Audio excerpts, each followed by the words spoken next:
Yeah, Yeah. probably. And Yes. when, how much? This is continuation of Senate Appropriations Committee on the FY22 budget. And what we're going to be taking up next is the use of the ARPA fund. We are creating a separate section of the budget. It's a G section that will keep in one place the ARPA funding that we are appropriating from the flexible aid, the $1 billion grant. So this is the walkthrough, and this is both text and the appropriation, and I'm going to keep going, and you'll see that we have created categories of spending. Some are very much aligned with what has been recommended by the administration. Some are more specific to us because we've got areas of need that we've identified, such as getting our court system and our justice system up and running again, that we feel is really important to all Vermonters and Vermont businesses and Vermont property owners. And so there are some things that are going to be unique to our budget. So with that, I'm going to have you pull up the document that is American Rescue Plan Appropriations, starting with G100. And the first is really a statement or a context of what we're doing here. And I'll let Stephanie take it from there. You can see there's still some figures that have to be filled in pending our final decisions here. And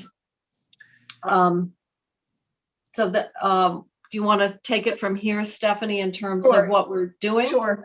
Yep. So the G100 is sort of the preamble, and actually in the header of G100, I'm missing some words. I can see that already. I think it's supposed to say investing the ARPA State Corona Release Fund for all Vermonters as the header. Mm-hmm. And this was sort of A, B, and C here were sort of pulled together from pieces that the governor had in his proposal, sort of some of the sentiment in the House frame, some of the discussion in the committee. And we, if folks would like to read through and make sure that this is, especially in A, and I'll walk through C in a little bit more detail. Because the C is rarely important in that it anticipates the potential of additional federal money. So that's why we want to make sure that we had that language in. I don't think that was in the House at all. So that's, but we've talked about the importance with the potential of infrastructure money coming down, another bill, how that would influence the federal relief. And B, it's sort of near the end of that paragraph, there is an important statement that all the appropriations of ARPA funding in this act are made to the extent permitted by federal law and guidance, which is important, as opposed to trying to state that everywhere. Yeah. Because we haven't received it yet, but we think that we're being conservative, and but it's a caveat. And just to fill in a little bit of the yellow, it's about $478 million that I think is in your total for this bill right now. You're going to appropriate another about $55 million of general fund if we go through and then another $51 million of not ARPA state relief, but ARPA rental assistance. And that is going to leave you between what you're putting in this bill and what you passed and is enacted in H315 currently is about $515 million of ARPA money remaining to be appropriated next year when you're back. Okay. So people want to look through C. And then there's a few places where this was one of the things we went through at the end of the day yesterday, and I couldn't read my own handwriting on some of my scribbles. So it's some of where you see the dots, especially at the end of C. I don't know if we kind of finished that sentence or not. But yeah, C anticipates it appropriates the ARPA dollars, general fund or other ARPA when it's in the right, because the category has those funding in it as well. But it does set up the fact that we do anticipate that infrastructure bill and that we're going to do that remaining 515 or so million dollars in the context of knowing that, as well as where we are with how we finished the general fund in FY21 and what our new forecast is for FY22 and our newest forecast for FY23 in the general fund. And then it's basically structured from here on I thought we in. did end that sentence. We added we added communities and then, and support all Vermonters, period. Okay. I think Okay. I think that was, The way we, okay, yeah, how we left it yesterday afternoon okay. at 4 when I left, but maybe Yeah. if people have a burning desire to wordsmith, you can do it offline, because we're going to have to finish up, but we think that it sets forth a framework for the potential receipt of more money. All right, G200. G200, now this is the grouping of health, well-being, and justice. And so G200 is sort of the health and well-being pieces. It's $11.1 million of the ARPA state fiscal relief money, $5 million for the adult days, and it has the added sentence at the end where Dale shall work with community partners to seek organizations interested in opening an adult day center in underserved regions, and then they come back in budget adjustment process if they can identify what they need for restart grants. Yeah, that was the language we agreed Friday afternoon. Yeah. The second item is the mobile response, where we brought that down from 1.2 for 2 years to 1 year, and for the pilot program in Rutland, and then the expansion or continuation of the program. We want them to design it to be implemented in a manner that meets the requirements to draw federal Medicaid funding for these services as specified in ARPA. Mm-hmm. We have $300,000 for the recovery centers. That would be on top of what you gave in 315.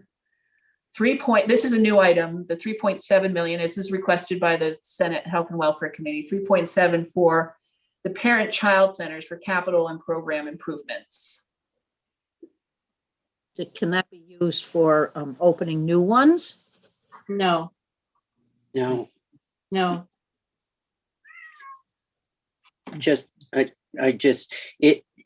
I think is designed to be broken up between each of the 15 parent-child centers.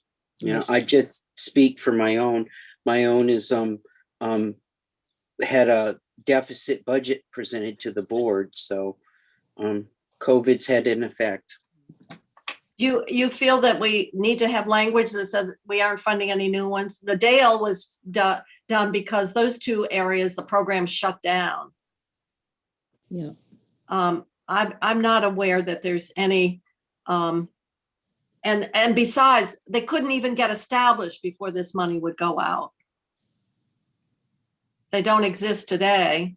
I don't think you could get one operational to qualify Probably not. between now and this money would go out in July, Stephanie. These are FY22 appropriations, yeah. So they Yeah. would be, you know. So I don't really see that would happen between now and July 1st. Yeah, and I wouldn't see, I don't know that, I mean, I don't want to give the impression that the dollars are going to flow immediately in July. No, There's probably going to be a process about applying for and deciding, you know, how much goes based on, you know, I don't know if they're roughly equivalent in their needs across the parent-child centers. You're muted, Bobby.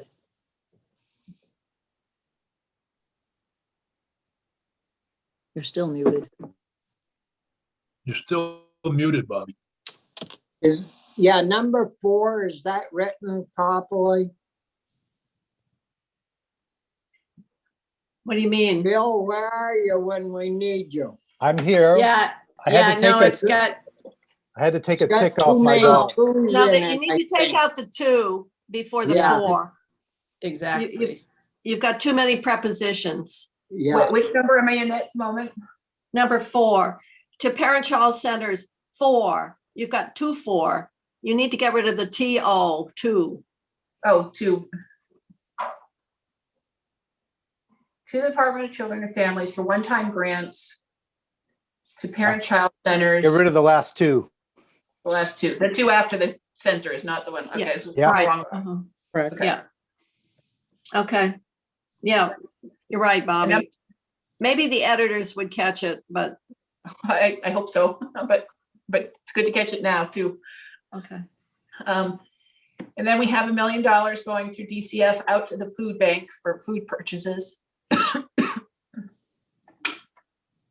And then we have the 500,000 that was going to the LEAs for, In this one, we need to, should the money go to education or should it go to agriculture for the LEA, for the local food purchase? I don't know. I think the program Farm to School is run by who, Bob? I thought it was run by the ag department. But this isn't farm to school for the equipment. This is a grant to buy pay the schools food. when they buy local food. And so I thought that was, I thought it was education when it I came think from. it is education for that, for the reimbursement or, Yeah, Okay. Well, we And this should be do locally. have a bill that would pay for food going to the hot lunch programs through that's the, what this is. well, then that goes through the school. right. That But would the mean the question is, agency of ed. Yeah. Yeah. The agency of ed. Okay. Okay, so now we're on to the justice system reinvestment.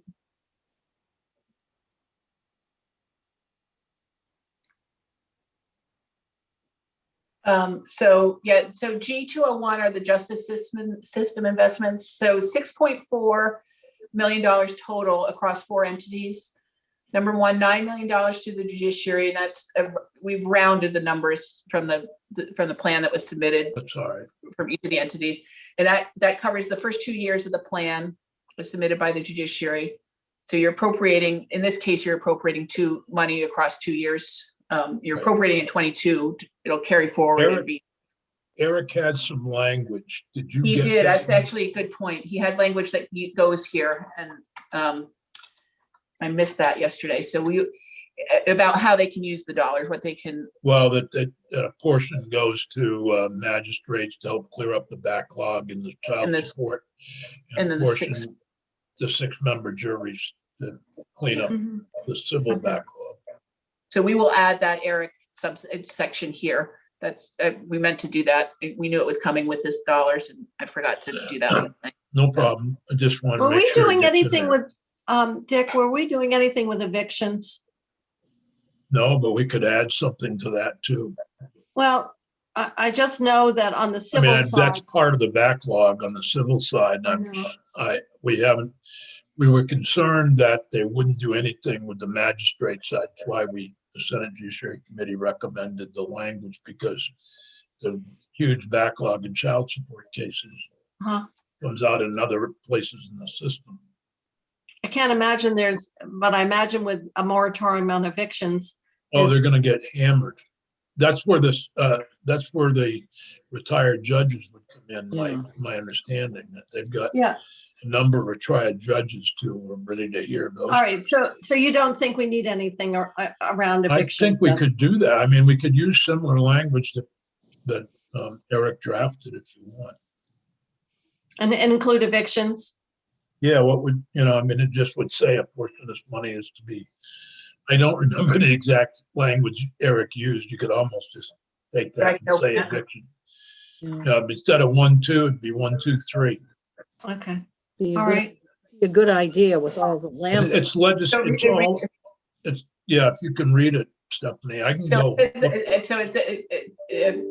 the intent of the General Assembly that portions of the appropriation made to the judiciary shall be for the use of 6-person juries in civil cases as authorized by the court in the exercise of its emergency powers during the state of emergency, and a reduction in the backlog of child support cases, particularly in Bennington, Chittenden, and Rutland.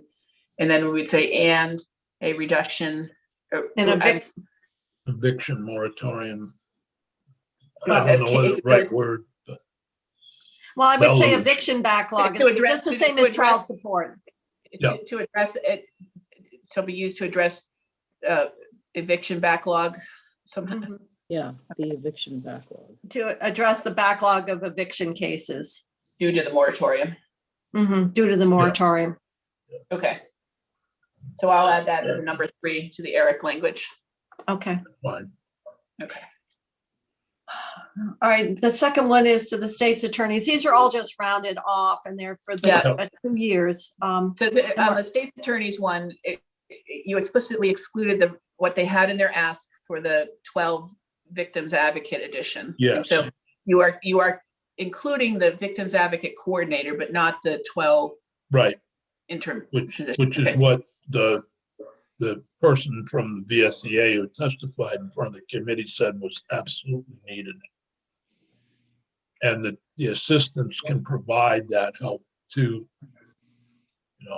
help with the backlog. I think there's 12 assistants or 14 assistants in that 3.3 temporary positions. Well, there's. Do we I- need to so- authorize those temporary positions, or do they? So just- no, temporary. They're you don't need to limited authorize, service. They're still temporary. But I just wanted to be clear, you did not create the 12 victim advocate positions. No, we Yeah, did not. okay. So I just wanted, I was getting confused as if you were saying we had for a moment there. No, Okay. that's the one area where we did not, the Senate Judiciary Committee did not agree with the recommendation of the state attorneys. And But then we the are third- creating a limited service coordinator. Victims app, yes, Is You that are one? creating one, you are having one coordinator. That position, we need to probably create as a limited service position. So I'll add that too. I don't know that we created that position yet. I Limited thought- service. I thought you had discussed doing that as a regular position. Didn't we have? Well, Well, we this decided to is do it. 2-year money. Yeah, it's We going in the have to do that. 2-year. If it becomes necessary, they can work on it. But this is really to move the backlog that's been Yeah. created. That's what this one-time money's for. It doesn't mean at the end of it, there won't be a reassessment of what ongoing needs are, but this is to create that 2-year cleanup of Yeah. work. Okay. So that's in number 2, then that That's limited number service 2. position.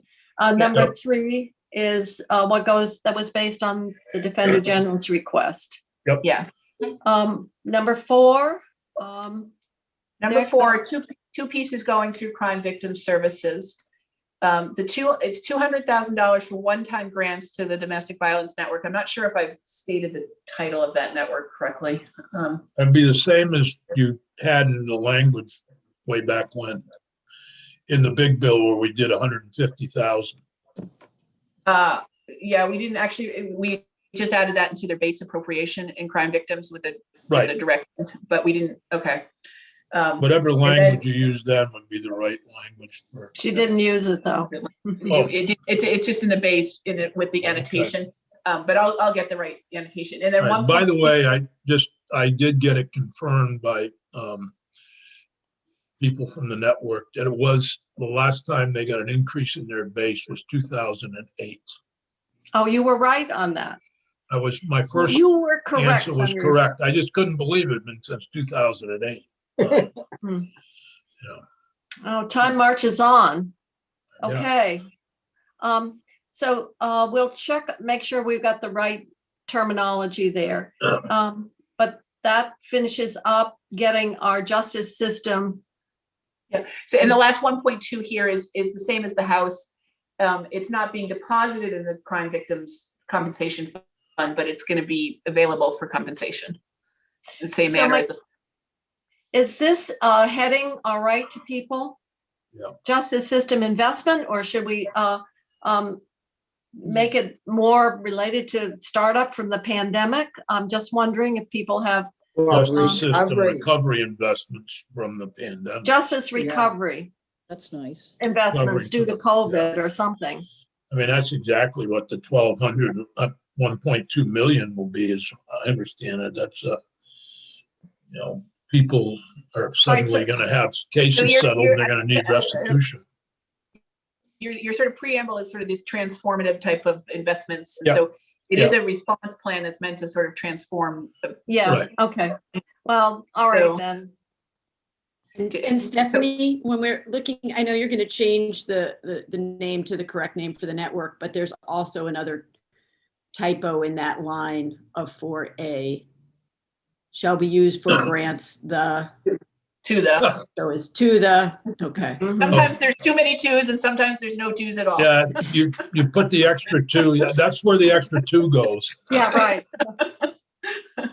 All right.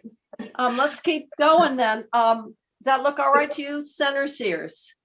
And I've asked Senator Nicker and Bruce, but I think it's exactly where we were Yeah. at. Yep. We're doing it for the 2 years and we've rounded it off and, Yeah, they originally asked for 3.5 years, 4 year. And well, you can't help, obviously people ask, but it seems like, to be over a 2-year period of time is fairly reasonable to Yep. get this transformation and whatever. So I'm going to move on to G300, which is workforce investments. And so Um, the first one is the $2 million for the apprenticeship programs in the Department of Labor. Mhm. I don't know if it was just funding for the existing structure of apprenticeship or if there was any additional descriptive, and maybe that will come in the maybe the Senator Sorokin's committee may address the use of the dollars. We can ask. Yeah.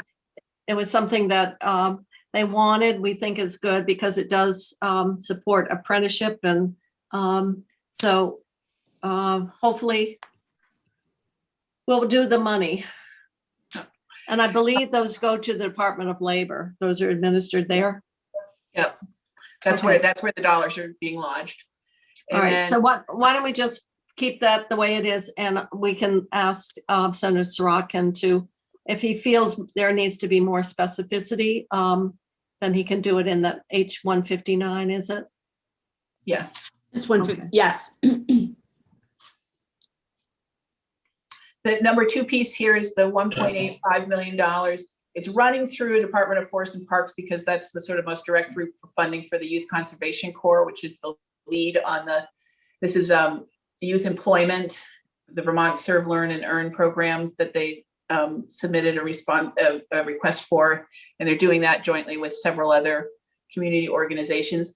We're making this one effective on passage. So it's in FY21, it'll carry forward to 22. But it's, this one is, given the nature of the employment opportunities, the faster the dollars are available and they can get up and running, the better. Although they do stretch it in the fall for now. So. And so while we're here, this ties into a request we received just last week from a senator asking for additional money here to do planning for potential climate corps and a program that would be envisioned to be in the vicinity, I believe, of around 5 million. I'm not sure whether this has been discussed by the Committee of Jurisdiction, but I think that falls into your bailiwick, Senator Baruth. My thinking is that planning for something that we have not had a lot of time to even discuss, or the extent to which it would be aligned or in fact contained within the climate action plan coming out in December. And at this point in the process, it seems like it's planning for putting money to plan something that has yet to be fully understood or even gone through the committee process or whatever. So Hasn't vetted it. but I want to bring it up. It was one of the ones that came in, and committee just want to raise it. Senator Brewer. Senator Brewer and then Senator Starr. I was going to agree with you. I think it's a fine idea. I think it's just a little bit in advance of where we should fund it. So there hasn't been any, as Senator Ballant pointed out, there hasn't been any direction from the Committee of Jurisdiction or the climate plan yet. So it seems like next year would be the right time to think about this. I didn't, I've made a commitment that we would go through and consider, so I just want to put it out there, and Yeah. everybody's had a chance to see it in advance. Okay, then, let's keep going then. This is getting into your section, Senator Baruch, think- so I'll let I you. think Bobby has a question, Madam Chair. Oh, Yeah, I'm sorry, I was Bob. wondering, would this take in the Northwood Conservation Group as well? I The don't- way that- I don't remember. It was a consortium. It was Vermont Works for Women. It was Youth Conservation Corps. It was Restore. It was a variety of youth organization. Audubon. David Mears has contacted you about this. Yeah, That's what I this is. think- I think they would blend into I would one think of so. those groups. And if they're not, they could join the consortium and take advantage, I would imagine. Yeah. All right, so this is, we'll make that effective upon passage, so we can get moving on that. University of Vermont, Philip, I'm gonna let you take it from here. Okay. So the $1 million that you see there is to allow the university to get matching funds. They're the only entity in the state that's actually doing hardcore research on COVID-19. And so this helps them attract matching federal funds. Then under VSAC. I think we want to make COVID all caps in 3. It is Yeah, in is that other the one? places. Yeah, See, COVID-19, COVID should be all caps yeah, in the 1,000, in the million to UVM. yeah. Chrissy, you're, hear me on that one? I hear you. Okay. Thank you. And then I think maybe the easiest way to explain what's going on in the rest of this is that neither the governor nor the House had provided for independent colleges, and they've been some of them very near the tenuous point in terms of their finances. And so we had some urgent requests for them. There are 12 independent colleges in AVIC, which is their association. So 12 of them, in order to do anything meaningful, you're into the millions of dollars. So in talking about it, the chair and I had thought that a sum of $10 million for that group to be divvied among But you're them. ahead of yourself. You're into 301 now, Senator Baruch. Yeah, I just wanted to give people a context for why we're skinnying down Oh, okay. what came over from the House. Oh, okay. So the rationale for some reductions from what the House did to programs administered by VSAC or the state colleges is to create a somewhat limited amount of money for those independent colleges. Okay. Oh, I'm sorry. I didn't mean to interfere no. with your setting the framework. Yeah, that's fine. So then when you look down in 4, there's a suite of programs that VSAC is running, which my memory, Jane, is that the total that we've allowed for those has been brought down a bit. And then if you look down a little further, under 5A, we had established something that Richie and I were calling the McClure grants. And in 315, it was $3 million to the state colleges for a year of this upskilling. And it's been brought down by $1 million. So over that suite of programs, there's a reduction of about $2.5 million.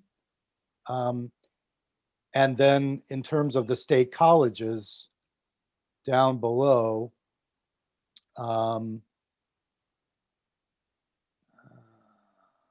yeah, that's actually down in 301. But in terms of the state colleges, there's a reduction on the order of 7 million to create that. So it got a little complicated because we were attempting to crosswalk multiple pots of money, including what was in 315, but also the financial assistance that was included in the 802 opportunity grants. Plus, we've just put in money for nursing. We're just released 5 million into mental health workforce. And so we were thinking that a lot of money is flowing in for upskilling. And but we needed to recognize that some of what you were doing in 802 opportunity grants were also inherent in what the Vermont State Colleges were proposing. So what the House seemed to do is take that whole list of workforce programs or educational programs or scholarship programs of 20.5, which included the LPN program we already had funded in 315. And so we basically said that we had to, that we wanted to, we didn't have to, but we felt that we really wanted to look at a broader distribution of educational or training opportunities. And that got us into the apprenticeship. It got us in certainly to Youth conservation. to the summer youth program. And also, as Senator Bruce pointed out, putting some money in to help stabilize our independent colleges. We heard from one certainly where they didn't get much assistance under that federal relief because they don't have Pell Grants, and yet they're a very important player in, particularly in this case, it's no secret, it's in Montpelier. So it was a way of trying to accommodate a variety of needs, and the House was basically funding the list of request or proposed programs that came from the Vermont State College system.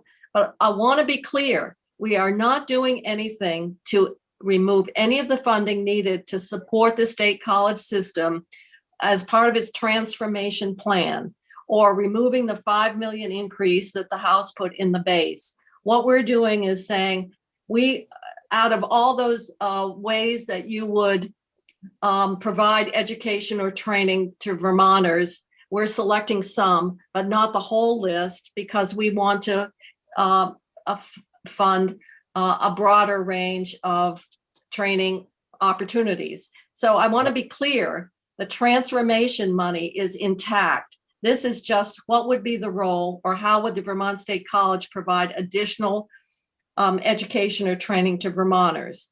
And that's where we got into the whole discussion around, we had the upskilling for the first year, that was 3 million that went to state colleges. We wanted to do it a second year, that's embedded here, but the 802 scholarships also would have covered some. So this is how we've distilled all these different pieces with what you see here to get what we think is the broadest array of opportunities to benefit the Vermont workforce. Can I just add, Jane, that You can and you may, Senator Bruce. if anybody is questioning whether we would put the $10 million into independent colleges, I just want to put that into context. That's 12 communities. And when we were talking in terms of the state colleges about closing 3 campuses, we had outrage around the state. And understandably, we have a different relationship as the state with the independents, but that's 12 communities that depend on those institutions for jobs. Senator Sears knows very, very well from his end of the state, they've had a couple of independent colleges close. We were caught napping in a couple of those cases. Now we have some federal money to help out. So, the thinking, and you'll see the language down below, there's going to be a series of criteria for putting out that money. And, it's designed so that it's not going to flow to institutions that are overflowing with resources. It's going to hit the ones that are near the bankruptcy point. I don't want to use the word bankruptcy, but that are near a sort of tenuous financial position. Many have had difficult times because of COVID, and they've lost significant amounts of money. I know Bennington colleges, maybe some may look at it as being in great shape, but it's not. It does have endowment, it does have other assets, but and it will need help. I mean, they need help. So they're not this was, like any other, they're not like other businesses. no, I and wanna add that. they actually, I don't know, I wanted to talk about because they actually are, higher ed is an important part of a sector of our economy. Oh, yes. And it needs to be understood as more than, a sort of an education issue when you Right. start looking at the impact that it has. And so when we're talking about business grants and the importance of business grants, to say that our independent colleges shouldn't get some assistance, and the governor had proposed 50 million more for, traditional business grants. We felt that based on what we were hearing, was that this was just as important as any of the other areas of the economy in terms of the impact the pandemic has had. So that's how we got the 10 million. The list was 93. So it means that the money has got to go to the institutions that are in the most fragile financial condition for them to move on back to normalcy. So it was an effort to recognize that need, and that's how we did it. Yep. So that is your work of your subgroup, your higher education subgroup. Do you have any thoughts, or does it look all right to you? If I could just show people on down under 301A, 3A, there's the language. Prior to any expenditure under this appropriation, the secretary shall develop a plan, meaningful consultation to, among others, education community, business community, workforce training, regional planning commission.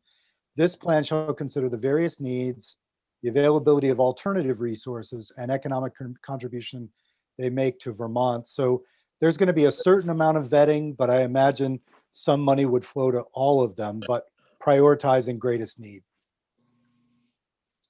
And that's something that we've done on the Senate side. There's nothing on the House side. So I'm sure they will have further discussion.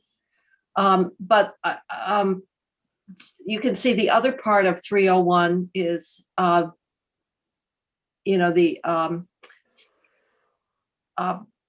COVID. This is the state colleges, the 41 million, the transformation money, and so forth. Any questions? Can we get a sheet?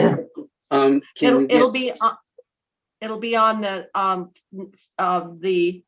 financial sheet that's accompanying the language. The other document in the email is summarizing all these pieces in one place. Yeah. That's not what I'm asking. Oh. I'm asking in conjunction with what we did in 315. Oh. What's here and the other pieces, the scholarships that are being hit in this. How do I get a picture of what the bottom line? Because you want to include the 1.4 for the LPN program, the 3 million for upskilling, and the 1 million to UVM, so that it really shows what. So it really shows where we are and what we did in 315. Well, that's what I'm. Yeah, I'll add 315. I'll add 315 to what this sheet that we're using now, because that's a very good idea. Yeah. I can't really look at this and tell you what the bottom line is. Okay.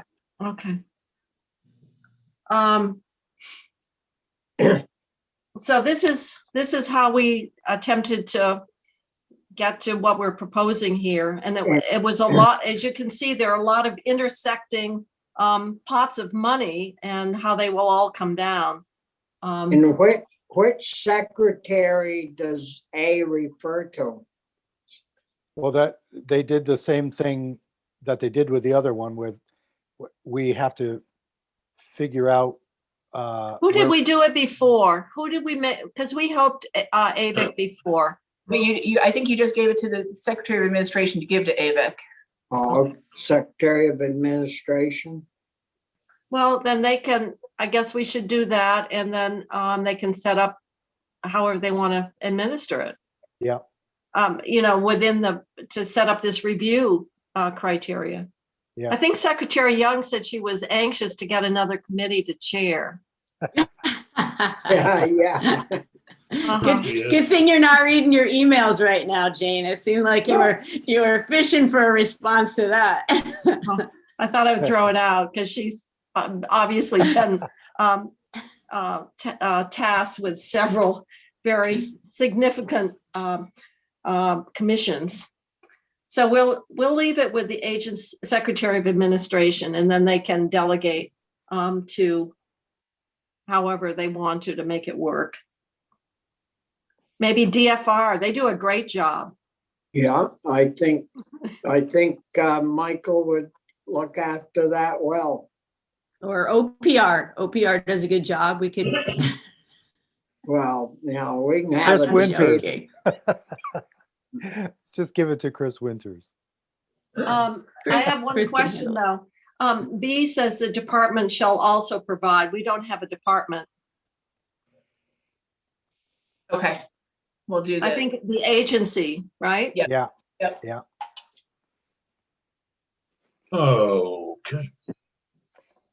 All right. Well, let's keep going here. Economic Development 302.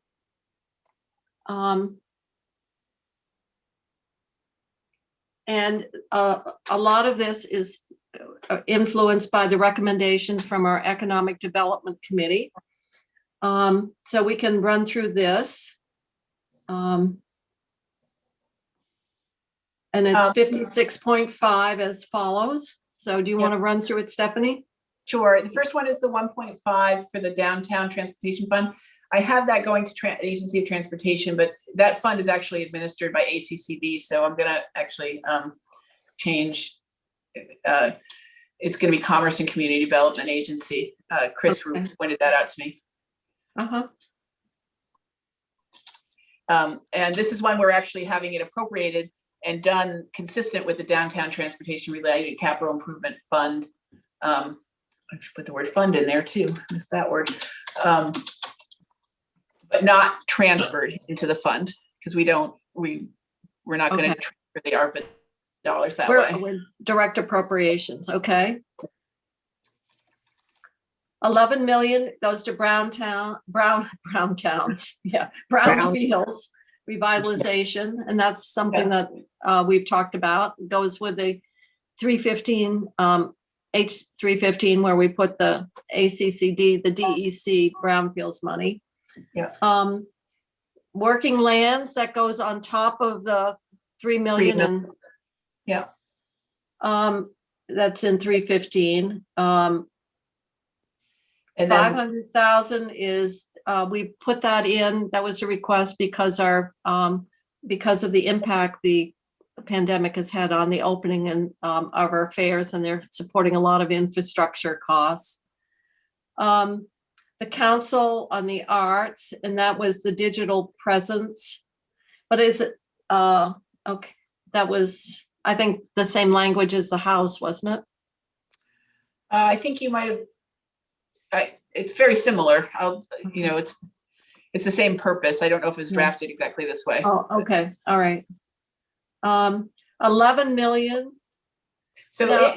these ones with the little highlighting on them, I don't know if you see that on yours, but Yeah. these are from 6 Yeah, it onward. does. These are the recommendations of the Senate Economic Development Committee. And I've had conversation with Senator Sorokin, and obviously some of the, like number 6, 11 million in grants.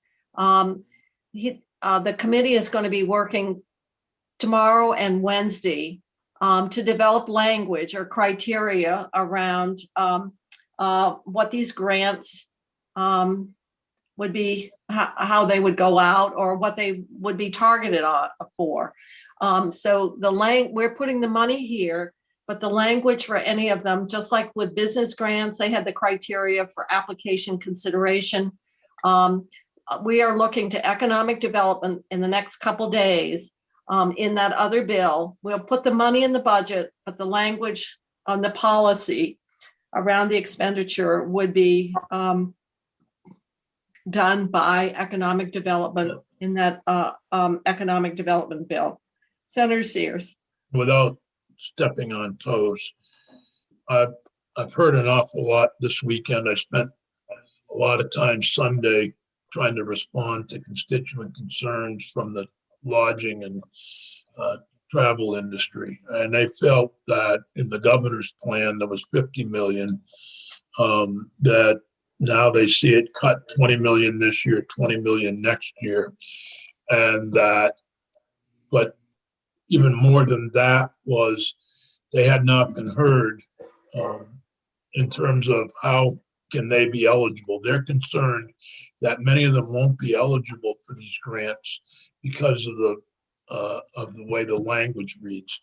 I tried to correspond with Senator Sirach, and he did send me an email, but I really am concerned about these different groups. And but that's the main concern. I don't know. I do know that they've been in touch with you as well, Senator Kitchell. And I did respond because obviously the governor had one time of 50.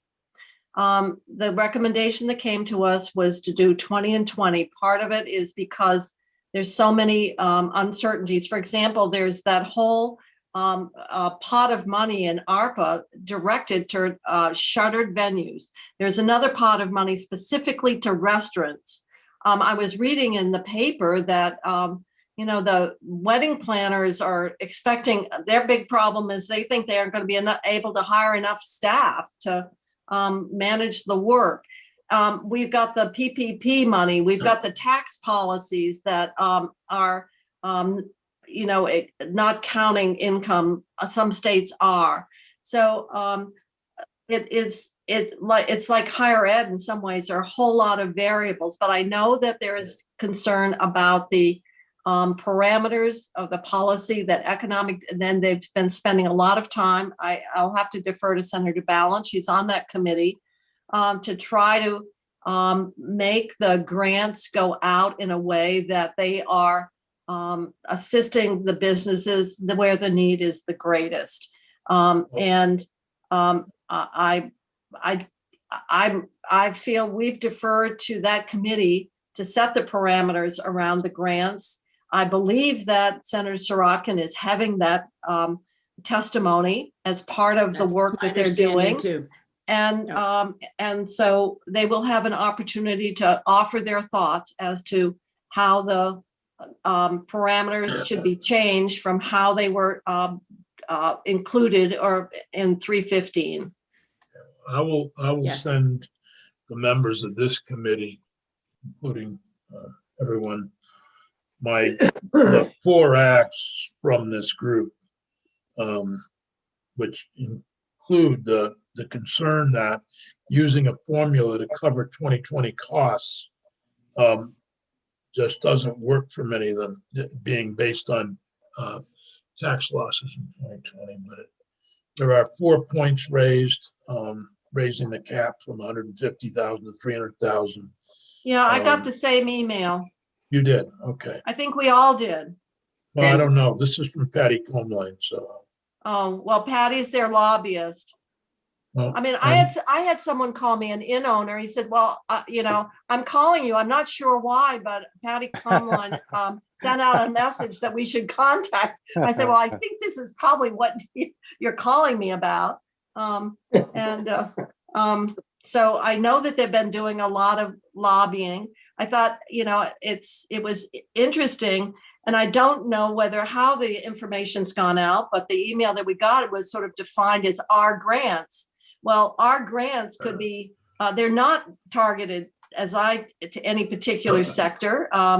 Some of the thoughts were, certainly our businesses that are agricultural related should be able to apply.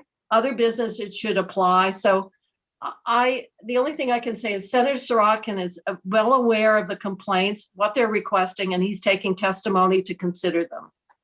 Yeah. All right, well, I feel that It's a industry that has been probably hit as hard as any by the pandemic. The entire lodging and restaurant industry forced to lower their numbers that they can take. And they've, many of them have followed all the rules and done everything, and they're hurting of whether they can survive, particularly the independents. So I'm just, I don't mean to be a pain in the neck, but this one to me is one of the more important industries in terms of the tourist economy that we live in. And yes, they may be having, I just think that they, of all the industries, they were the last, they were one of the first to go and be hit hard by the pandemic when you restrict travel. You're raising all the issues that we had such a debate with the administration on with the last round of grants. They did not want to target them.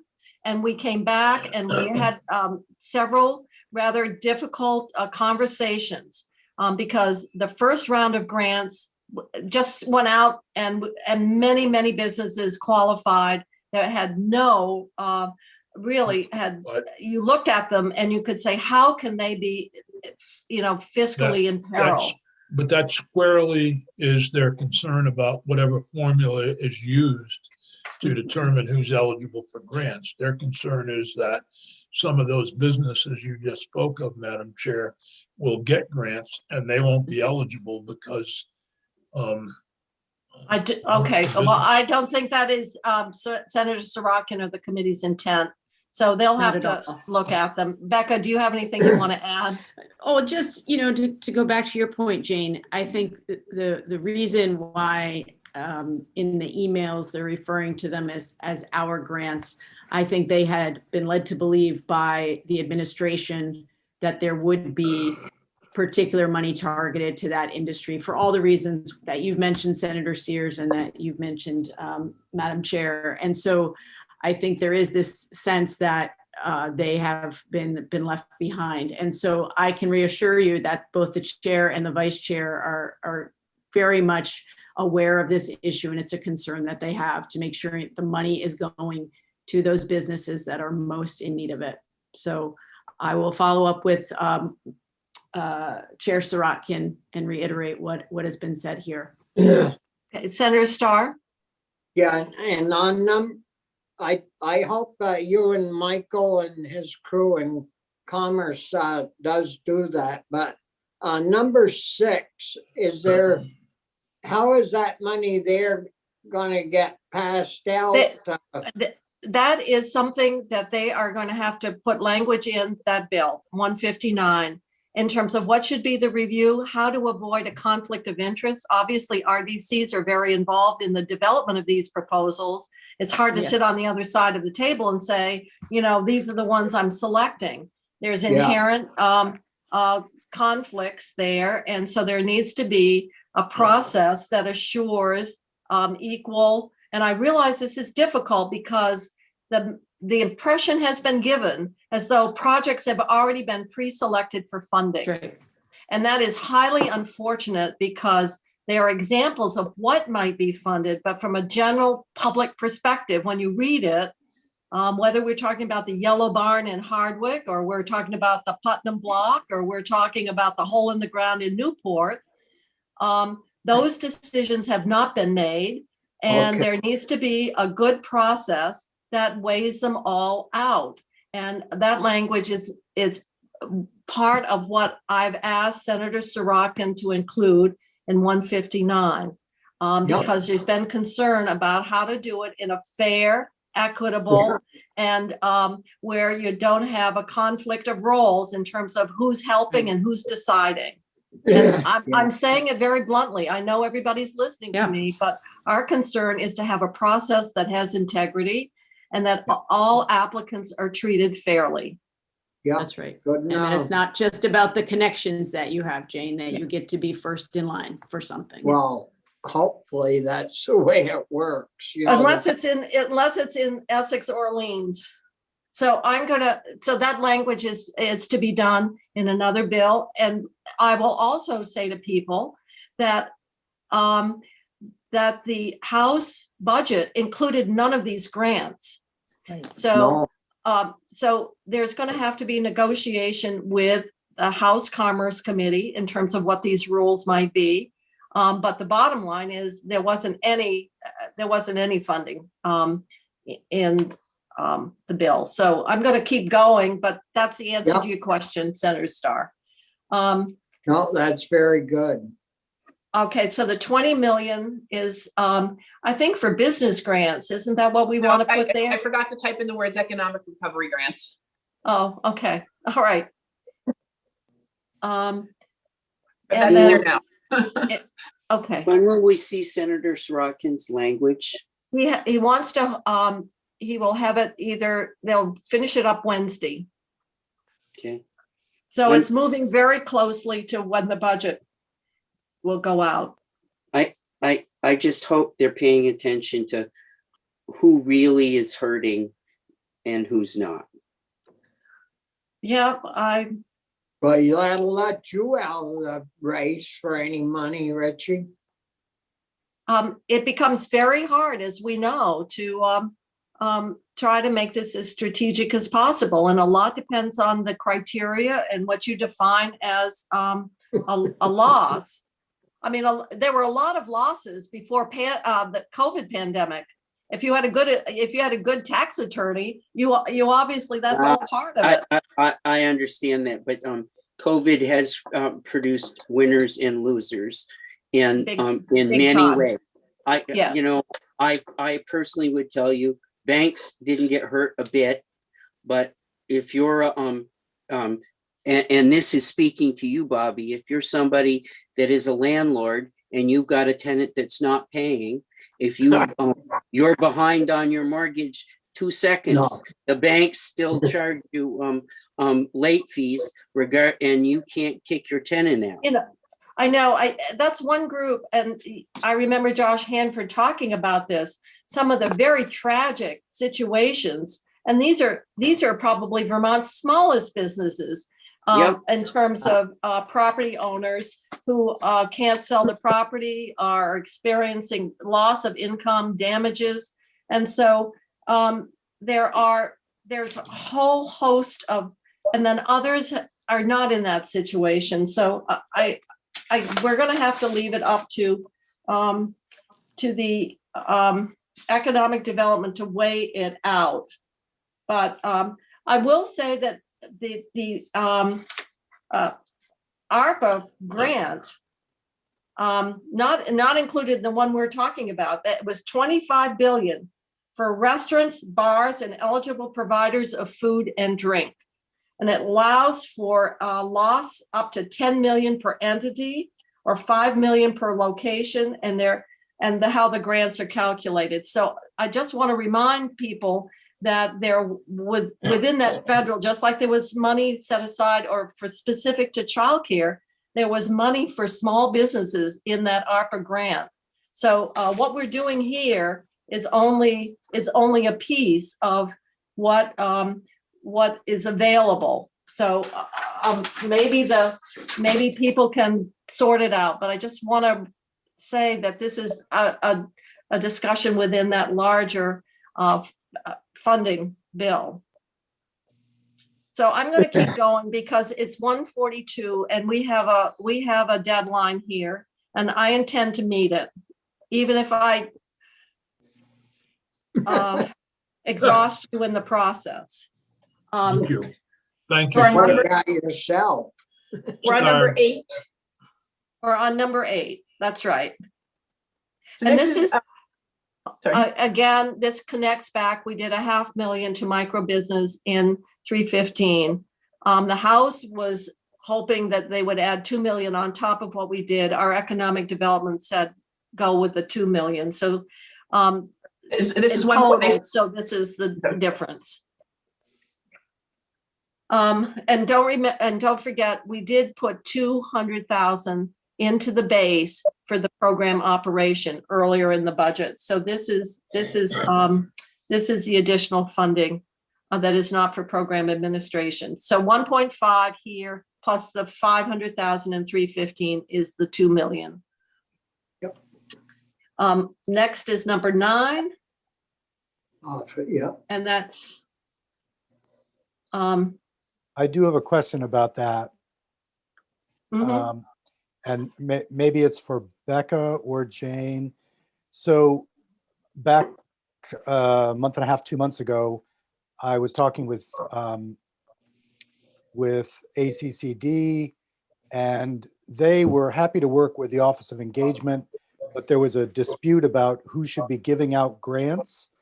So my first question is, does the $1 million to UVM to design and implement included in that $1 million, are there grants for other entities that they're giving out? And then below, there's an 800,000 for ACCD, also for technology grants. So I'm wondering, the $1 million and the 800,000, are they doing the same thing? Was it an attempt to give them each? I don't know, maybe Becca can help, because this is what came over from economic development. Okay. And Jane, when did Michael send this version over? End of last week. Because, yeah, and I was in and out of committee on Friday morning dealing with pension stuff. Can we do this? Because I think we need to have some clarification, because my understanding is that where we were landing before I came out was that ACCD should be the ones who are dealing with any grants that are going out, that it didn't make sense for it to be going through the Office of Engagement, but that's where we were when I had to step out. Okay. Well, So I think, did we I have don't- two I things? can tell you what the House had. The House had the Okay. $1 million in the Office of Engagement, and then another $2 million in the Office of Engagement for grants. So they would have had to, Okay. but the $800,000 piece is equivalent to the $2 million piece in the Got it. House. Well, But So it has it been, feels like the grants have moved to ACCD, and the $1 million is sort of the technical Then assistant. do we want to, Well, well, why it would said- we develop a program with, I guess my question is, the $1 million for the second year of the Office of Engagement? We've had some discussion about that in terms of, startup funding, not an expectation of base funding. That was how it was presented to us. Part of so it was I'm me. just- We didn't really get any language from the Second Economic Development Committee, so I think I just grabbed this language out of the House bill. I think this language might be a little confusing. okay. Do you just want to have a period after Office of Engagement and stop there? Well, no, I mean, I do have a question. So one concern was, as Jane was saying, that when President Garamella came in, he pitched adding $1 million to the base funding of the Office of Engagement, which was never the agreement last year. So I did want to make wherever that money is for the Office of Engagement, and I think this is a different pot, Stephanie. This is one-time ARPA But- money. Yeah, but wherever the other is, where we put in, there was $1 million somewhere else. You for did $1 million of CRF money, I believe, last year. yeah. And then And this You've never year, put anything in the base. You've never put anything in the base for the. So this office. is the second year of one-time money of $1 million. Right. And Okay. that with no guarantee of the base. So we need to perhaps rewrite 9 a little bit, because it tends to get confused with 10. Yeah, Maybe I not, thought, I don't know. I thought there was another appropriation somewhere else for the Office of Engagement, and then there was this $1 million. we had one last spring. No, it was, or The was it in? governor had a proposal as part of his general fund that this has Mhm. become, Okay, that was Okay, an and original. so then in the governor's. Yeah. my only remaining question is, right now it says to design and implement this program. Does implement mean that they're giving out grants, or what does implement mean? I don't, the honest answer is I don't know. I was just searching for language to try and describe some things yesterday. And Okay, if we could get it's so, clarity on that, Mhm. on what is it, 9 and 10? Right. why don't, I Yeah. mean, what do you want to say about the $1 million to UVM's Office of Engagement? I don't know. I To thought the it- inter. Well, I don't know. We can I do thought something it very was their general. second year of month. If, Well, you could just do it to the University of Vermont to support the startup of the Office of Engagement or something, period. or to complete the startup, since we did Yeah. $1 million last time. Okay. And I hear the chair saying that there's no expectation of base funding, so I don't think we need to say that explicitly. No, I don't. I think we've made that clear that we we never, frankly, as Okay. tight as base has been, if it had been presented as a base request of ongoing obligation, it would have changed probably the decision. Yeah. In all honesty, because base funding is so hard to come by. So Okay, can we do that, rewrite the $1 million so it's So I have clear it now that. to the University of Vermont to complete the startup of the Office of Engagement. That's full stop. All right, Yeah. good. And then we'll leave 10 the way it is, because that goes to ACCD. I think they were doing some partnership. That was the plan with the University of Vermont. But it has ACCD responsible. $1 million for Better Places grant. This is, That's their recommendation. yeah, it's different than the house number. That would, the house had 5 million in this line item. Well, my plan is that Michael Sorokin and Michael Marcotte will take these sections and they will have to come to agreement between what gets funded and how and the parameters around it. So we'll leave the $1 million as it was proposed, knowing it's going to be the subject of conference. Let's move on. Unless people have got more questions. No. Okay. I mean, $1 million in some ways, with all the money flowing to municipalities, $1 million, I don't know, so much of what you do through that process, in fact, could be done by, usually, grants go out only to a handful. It seems like in some ways the 176 million would allow just about every municipality to consider, is that an activity where they want to make some investment, and how it could benefit their town. But we'll leave the millions what's recommended and we'll move on. Okay. So we're not done, are we? No? We need to keep going. To 12 challenge grants. And that's the extent of the language that was included in the governor's proposal around ARPA. He had $3 million. So these are the communities that were The Federal essentially Reserve finalists for the communities. program that had, you got it, the Federal Reserve out of Boston. And so they had received the planning phase grant, had a good program, did not end up getting the last tranche of money, but were still viable programs.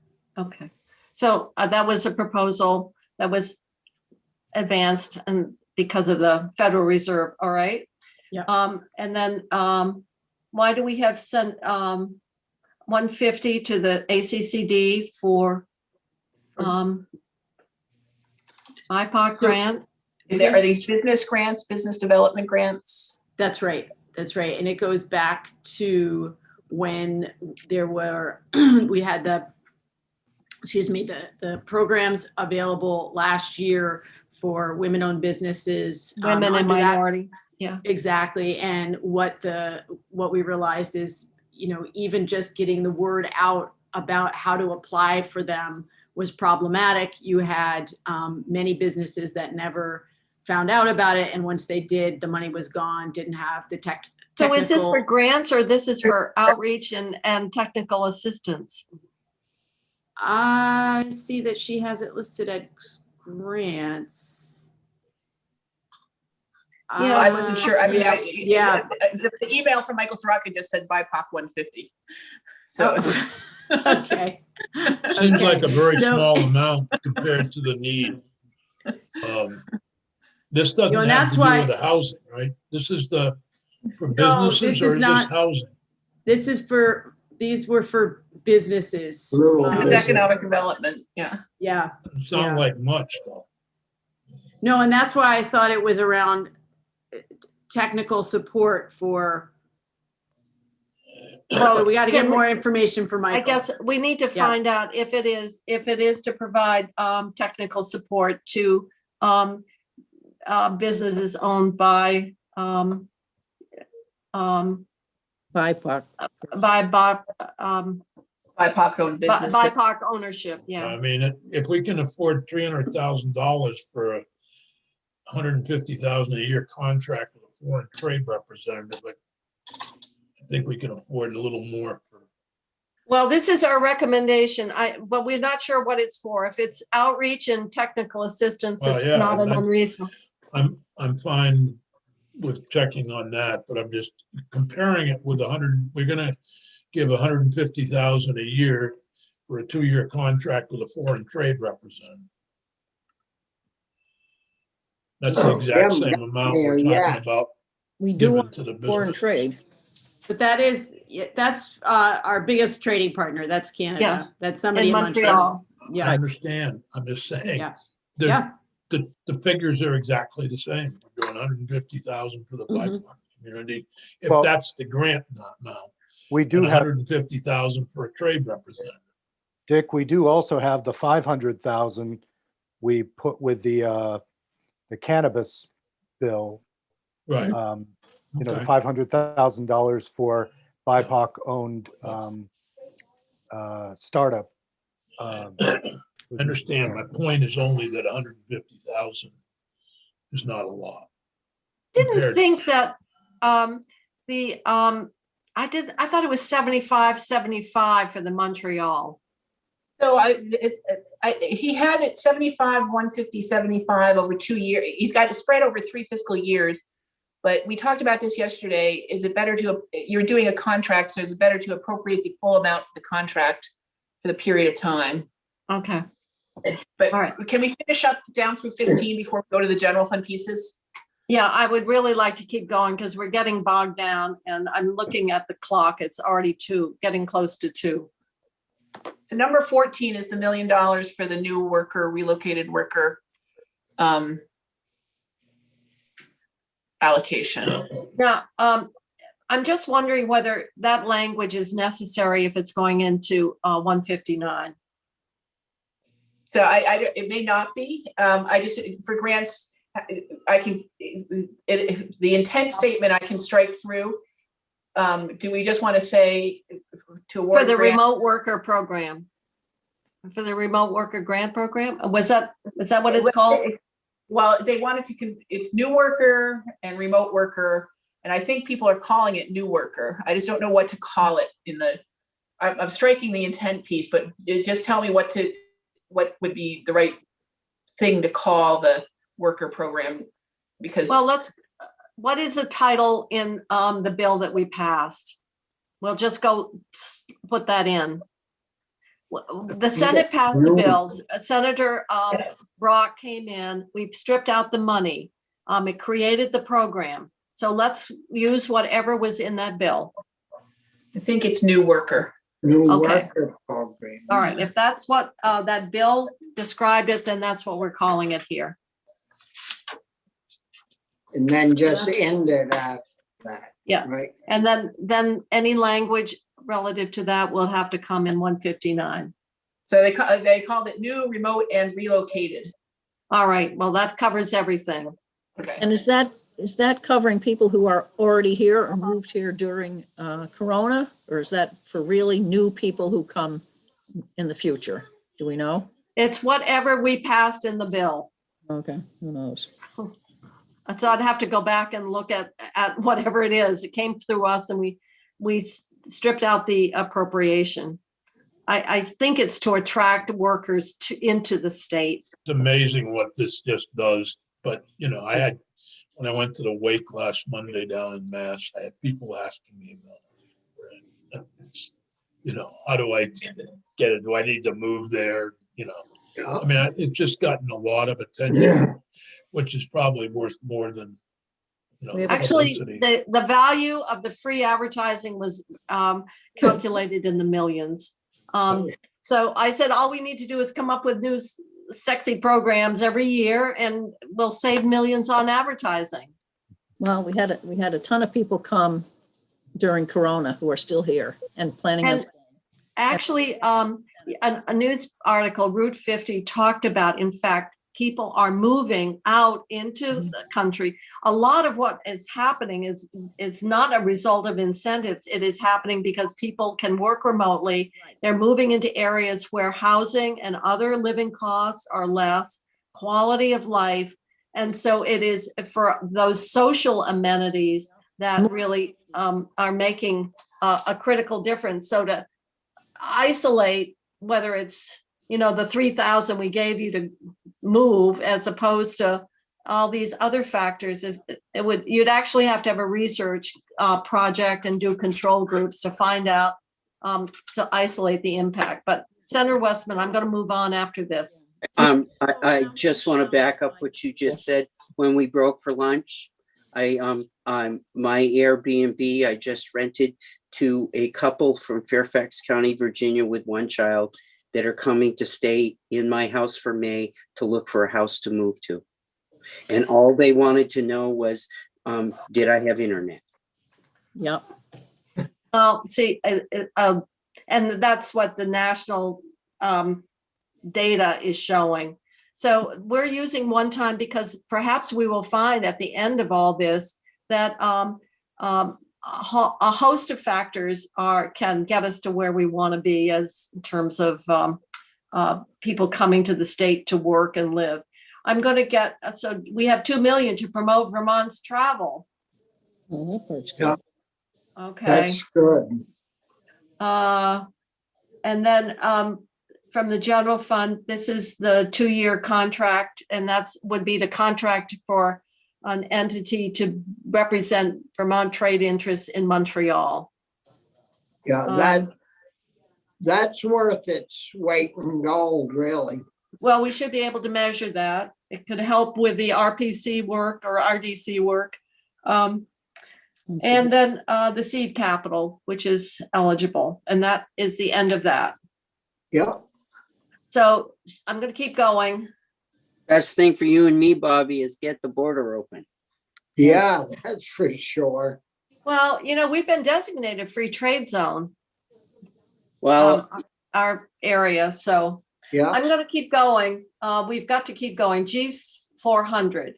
It's the 1,200 to VHCB, and this gets into Senator Sears' concern, and that is we have got to deal with those people who we're getting a shrinking supply of emergency shelter beds in hotels, and it's to get immediate attention. And I think that the goal was maybe 600 families would be served who are currently being housed in motels. that's 600 this year. Yes, that's what I remember. Yeah, it is. It's 600. Okay. I just said it. Oh, good. And then we've got 5 million to VHIP, and that is to help. And I guess Gus Seelig indicated that experience, and I think Josh Hanford as well. And that's to take housing that currently is off the market for rental and getting it rehab sufficiently so it can help. So it's kind of complementary with the need to get into more permanent housing and build that capacity. So that's something that is in the House budget and was important. And I think that was VHIP, funding for VHIP was in one of the housing bills from economic development that we pulled out with the understanding that it would be dealt with in the budget. So next is, this is money to the RPCs. And the reason the House had 850, we're proposing to increase it because in the housing bill that we had, I think it was 101. 101. This is to help towns update their bylaws so that they can get housing within village centers and so forth to encourage more housing development in denser areas. And so we had pulled the money to go to help the RPCs work with their towns to get their bylaws updated. So this is to put the money with that other housing bill as another strategy to get more housing capacity under development. And then, so that's very much part of that housing. And then 91 million. Wow. Okay, let's look at this one. 40. This is the 40. This is the general fund that we are moving out. And we would make it effective upon passage, and that would allow VHCB to get moving as fast as they can on all these housing projects. This is general fund, and it gives them greater flexibility. And hopefully, if you remember what Gus told us, is general fund is leverage for other funds and investments. So it's like, I think the 20 million he was talking about, 80 million in total resources. So this would be a big chunk of money to be leveraged with tax credits and other funding sources for housing. Then we have the 36 million, and that's out of our 200 million, Stephanie. This is out of the 200 million. This is out of the December Consolidated Appropriations Act. And then the 15 million in number 3 would be out of the ARPA rental assistance fund. And these are the recommended 2 pieces of language that came over from DCF. 36 of this is to fund that $41 million emergency housing proposal that they discussed with us. And the 15 million is, if they can, they've been providing, it will provide supplemental help to reach up families for rental assistance. And this is if that second round of rental assistance, which is, I think, 152 million. If more can be done, it just gives the authority to use that money to extend the benefit. And that's why it says as permissible. So those 2 pieces we'd already talked about. Shall we go on to broadband? Yeah. Okay. But you can see there's a lot for housing here. Yeah. Broadband connectivity investments. And this is, we're putting the money here. There's a separate broadband bill in the House that is now in Senate Finance. I know that there's a lot of difference of opinion of what that should look like. So I've talked to the chair, and we're going to appropriate the money, and they're going to have to work out the policy parameters, sort of like in economic development around the funds. The House had in their standalone, which was it had 150 million of ARPA. The governor had recommended 80 and whatever. And this is 100 million to get out the door immediately. And then you'll see that there is, the intent would be the other 50 that came over in the House bill. And then as we're considering ARPA and infrastructure money and so forth, we know that there's probably more money that will be allocated or appropriated over time to go with 150. So this is how we're attempting to deal with a bill that is next door, recognizing 100 million we're appropriating right now, and then the intent is the remaining 50 that came over in the separate bill, and then obviously we'll take it from there. And I'll phrase that as just an additional 50 million as opposed to up to. It's up to is sometimes the default, but yeah, okay, that would be good. So would it be accurate to say we're 150 million, the House passed 150, we're past 100? Yeah. The distinction is how much you're appropriating in 22. Yeah, that's fine, but they had big headlines. Yeah, we do not in any way want to have a headline that we are reducing the amount of our commitment. Right, well, that's why I'm concerned. Agreed. Yes, But given my recent experience with the Vermont pass. You never know what the headline will look like. So I Yeah. want to make clear, we're funding exactly what the House did, 150 million. It's just that it looks a little different because we have the 50 million in 10. And let me tell you, if by budget adjustment, they have spent $100 million, I will be more than happy to appropriate the remaining and probably then some. But that's a lot of money in the first year. It's more than what the governor had recommended is doable. So I think it's important that we make it clear that what we're appropriating is what we think could go through the pipeline reasonably in a fiscal year, but there's the intent is that 50 million is there to go with it, and then possibly more. Right. That's all I wanted to know. Well, I can't guarantee the headlines on that, Senator Sears. I understand we can't guarantee what they write, but we can at least be able to say, you got that one wrong too, or as but- well. So that's why we're doing it that way. And if in the course of conference that there is some reason that the full amount needs to be appropriated, then that'll be a topic for further discussion. Oh, I think this is common sense. Okay. I'll be surprised they can spend 100 million this year. Well, that's my point. It's a lot of money to get out in one fiscal year. So then 2 is Is the backfilling of and making the E911 fund stable for the current year and for next year. That's why it's effective on passage. Yeah, I think we do need to keep our 911 system operational. It seems like an important part of connectivity. Yeah. In a way. So 501 is These are the 52 million. Yep. Yeah, while they're modernizing their technology, did everybody get a notice that we're gonna have to go to 8 digits even local, or 9 digits even local? Yes, we Yes. did.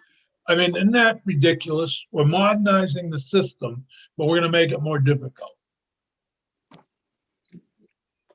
It was only for selected states, though, I noticed. Yeah, of course, Vermont would be one of the select states. Well, you know, that's why more people will be on cell phones. I was going to say Yeah. that's right.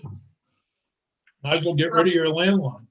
Right. Okay, I'm going to keep going. I'm sorry to be Yeah, such a. please do. I just couldn't help it with that money. So the first is the DMV system Wait, for the Alice, first phase. Alice seems to have a question. Oh, I'm Alice, you're sorry, Alice, you're muted. muted. No, I'm not. My, Oh, Now we my screen is simply going crazy. oh, okay. Well, we can hear you, but we can't see you. And now No, you're we- back. Can you see this flashing? No. No, No. there's a woodchuck behind you, but other than that- Jane, that very first one, we aren't gonna get in another fiasco like we did a few years back. No, with no, I think Yeah, they've learned, no, I think they've learned lessons around how to bring these projects up. And so no one is going to suggest our UI system doesn't need to be modernized. So this is the first cut of this. The second is the permit navigator, natural resources board, so they can get their applications online. These are all the ones that have been identified, and then we had to pull out a couple because they require matching, and we have to use general fund. So we have, I don't need to read them to you, but these are the ones that we have already talked about. And then In number 10, I couldn't read my handwriting on the way we changed that last sentence last night.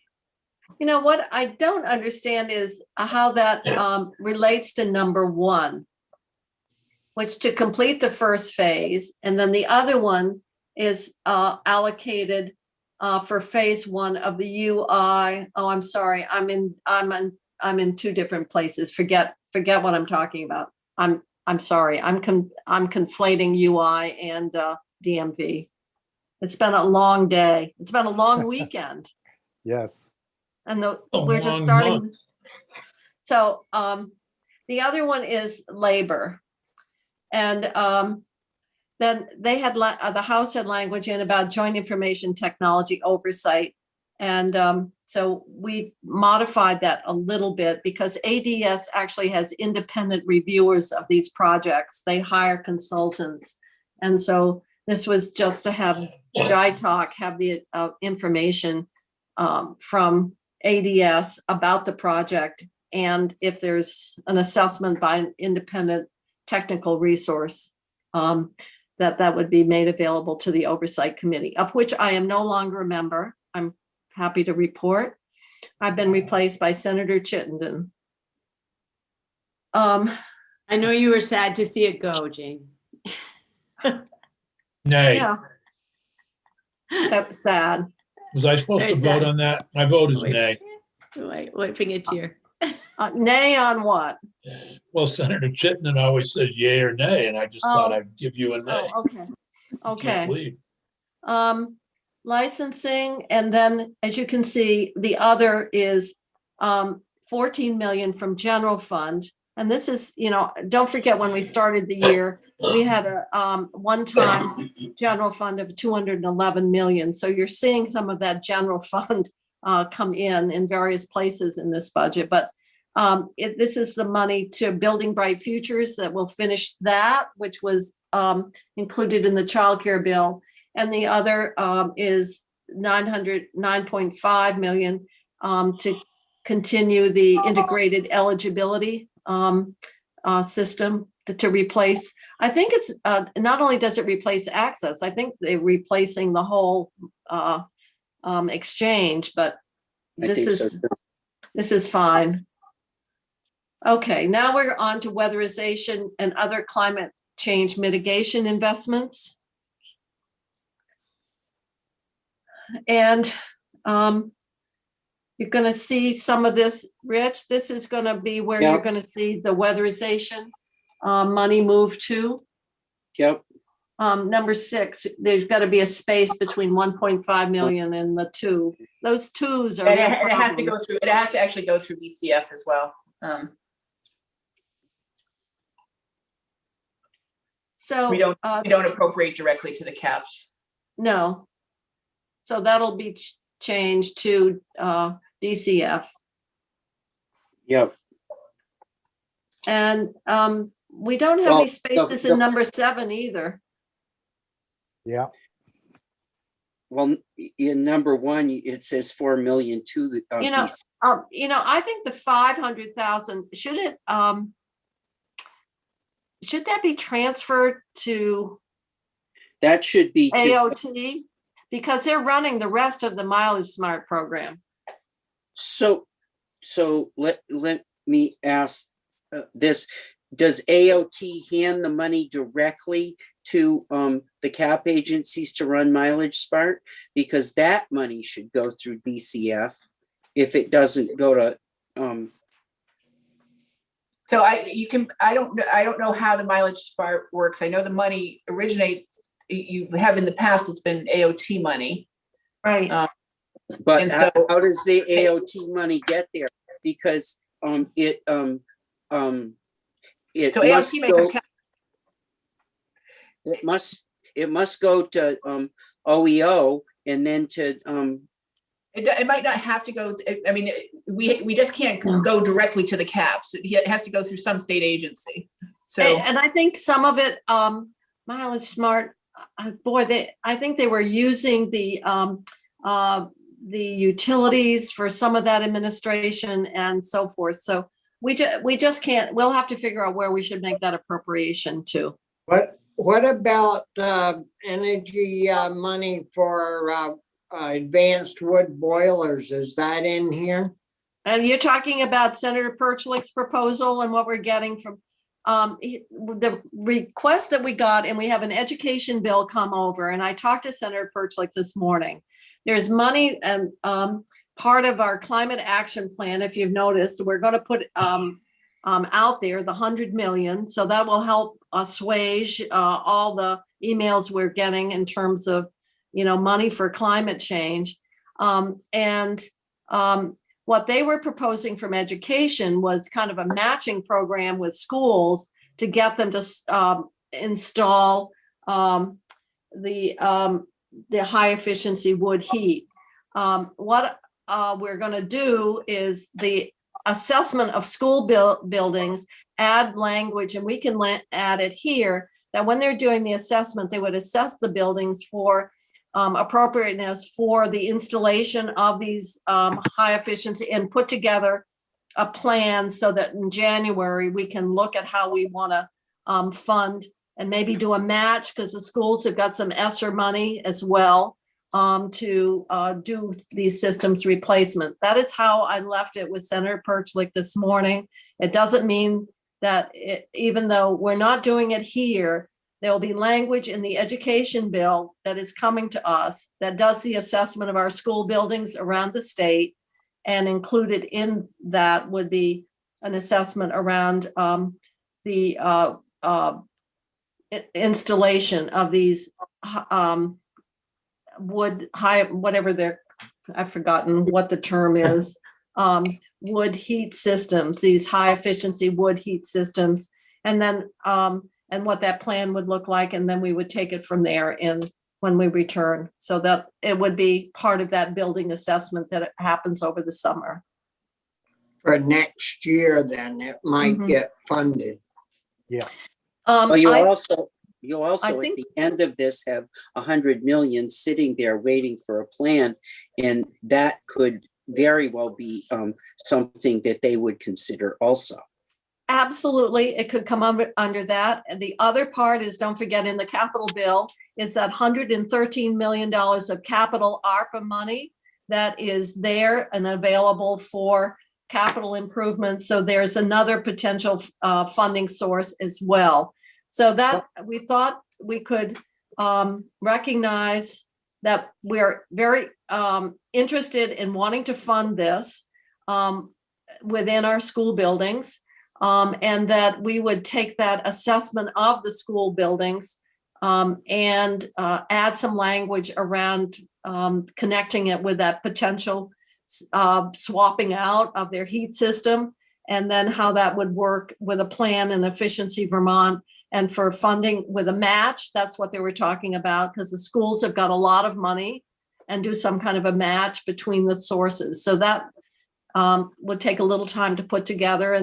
And Senator Perchlik and I talked about the language. He said he would give me some recommended language, and that would go in the education, an education related bill that calls for the assessment of our school buildings. Yeah. Okay. All right, shall we keep going then? I want it to be very clear. It's the intent that additional funding be provided to support the implementation of the climate action plan. It's there, but we don't have the plan yet. It's coming in December.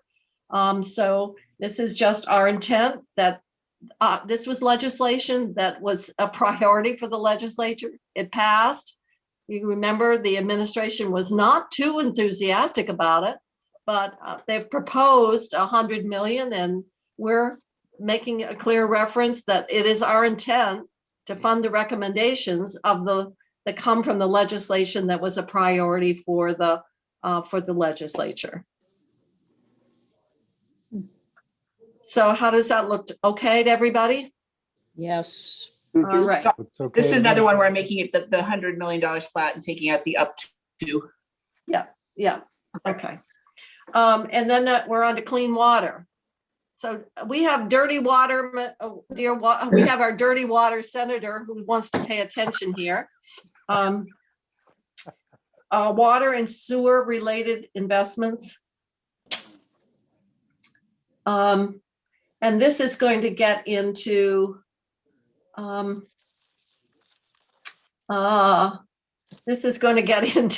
some of that money for clean water and the use of ARPA and the extent to which we have that repayment.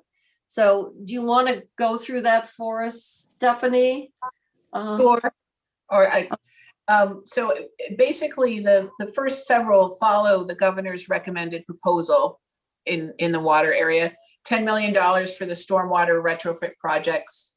These are all directly from the agency, and they were very well spelled out in the language that we got from the administration.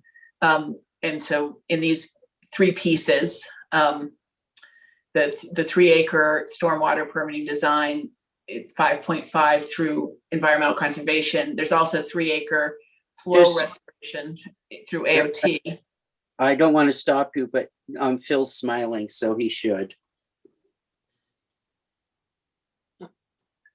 What's that? Who The should? big project there is Burlington. Oh, you mean our newest member of our appropriations committee is smiling? Yes, and he should. It's the smile police. All right. I'm going to, now that we have at least one member smiling, I'm going to keep moving because believe it or not, we're almost done.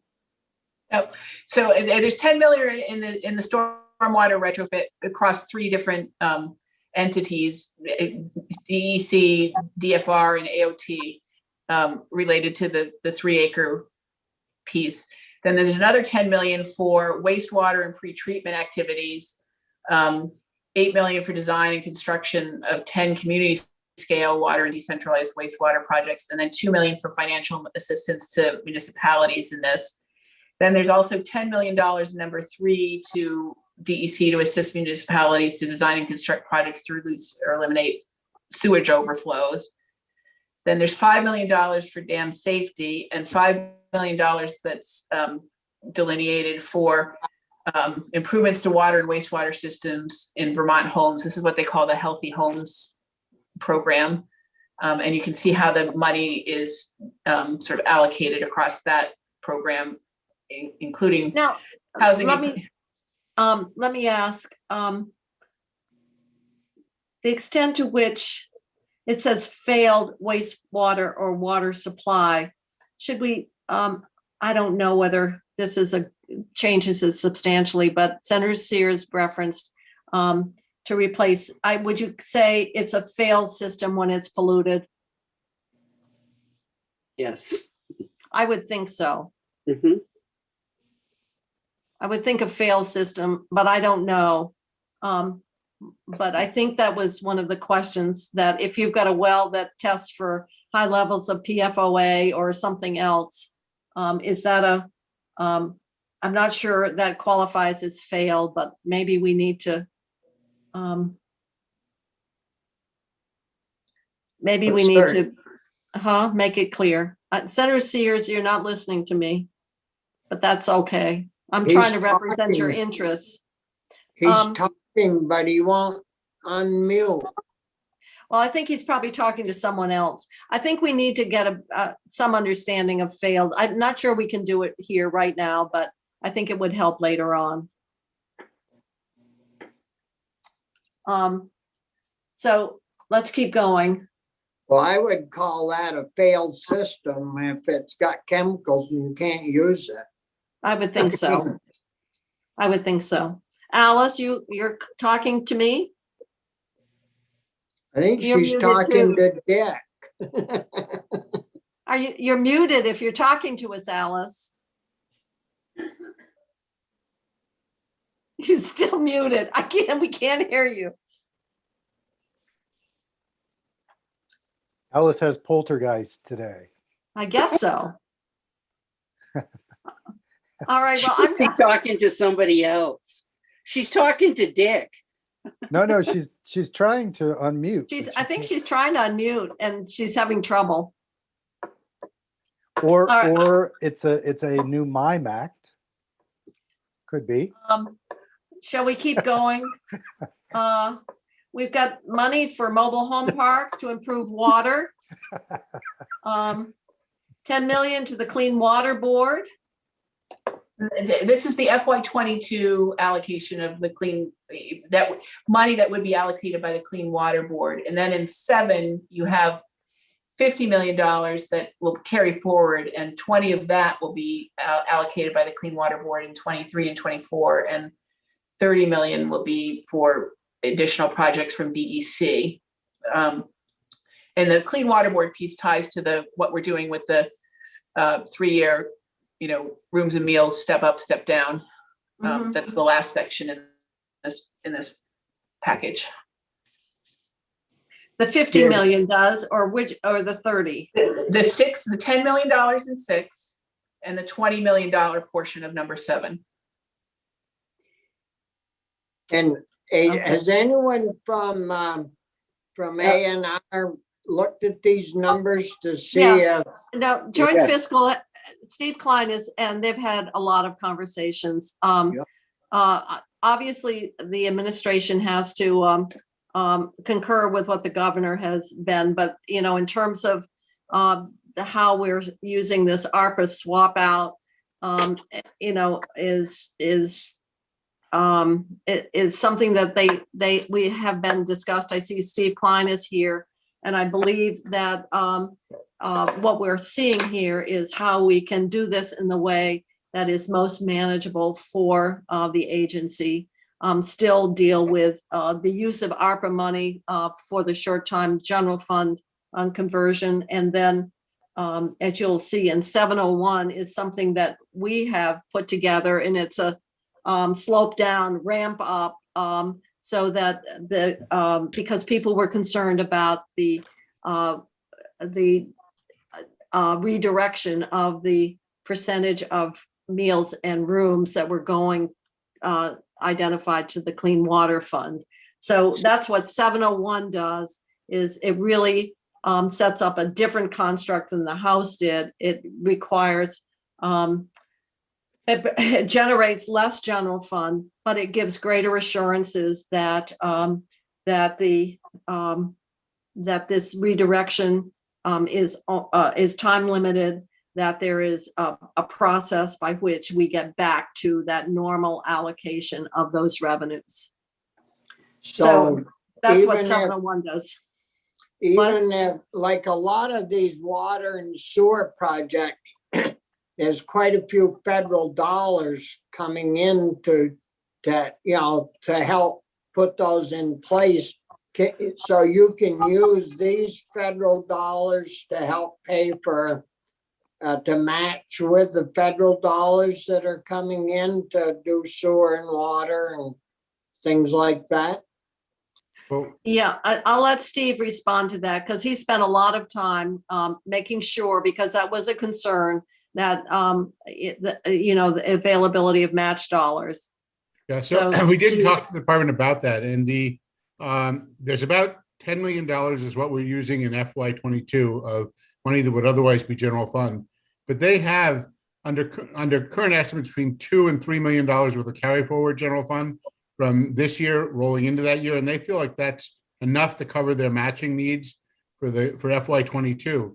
And when you get to FY23, you're already reducing the amount of money you're taking from the general fund by going from 6% down to 4%. So you'll be providing another $3 million of general fund more than you would have in the original proposal. So we do provide money for the match.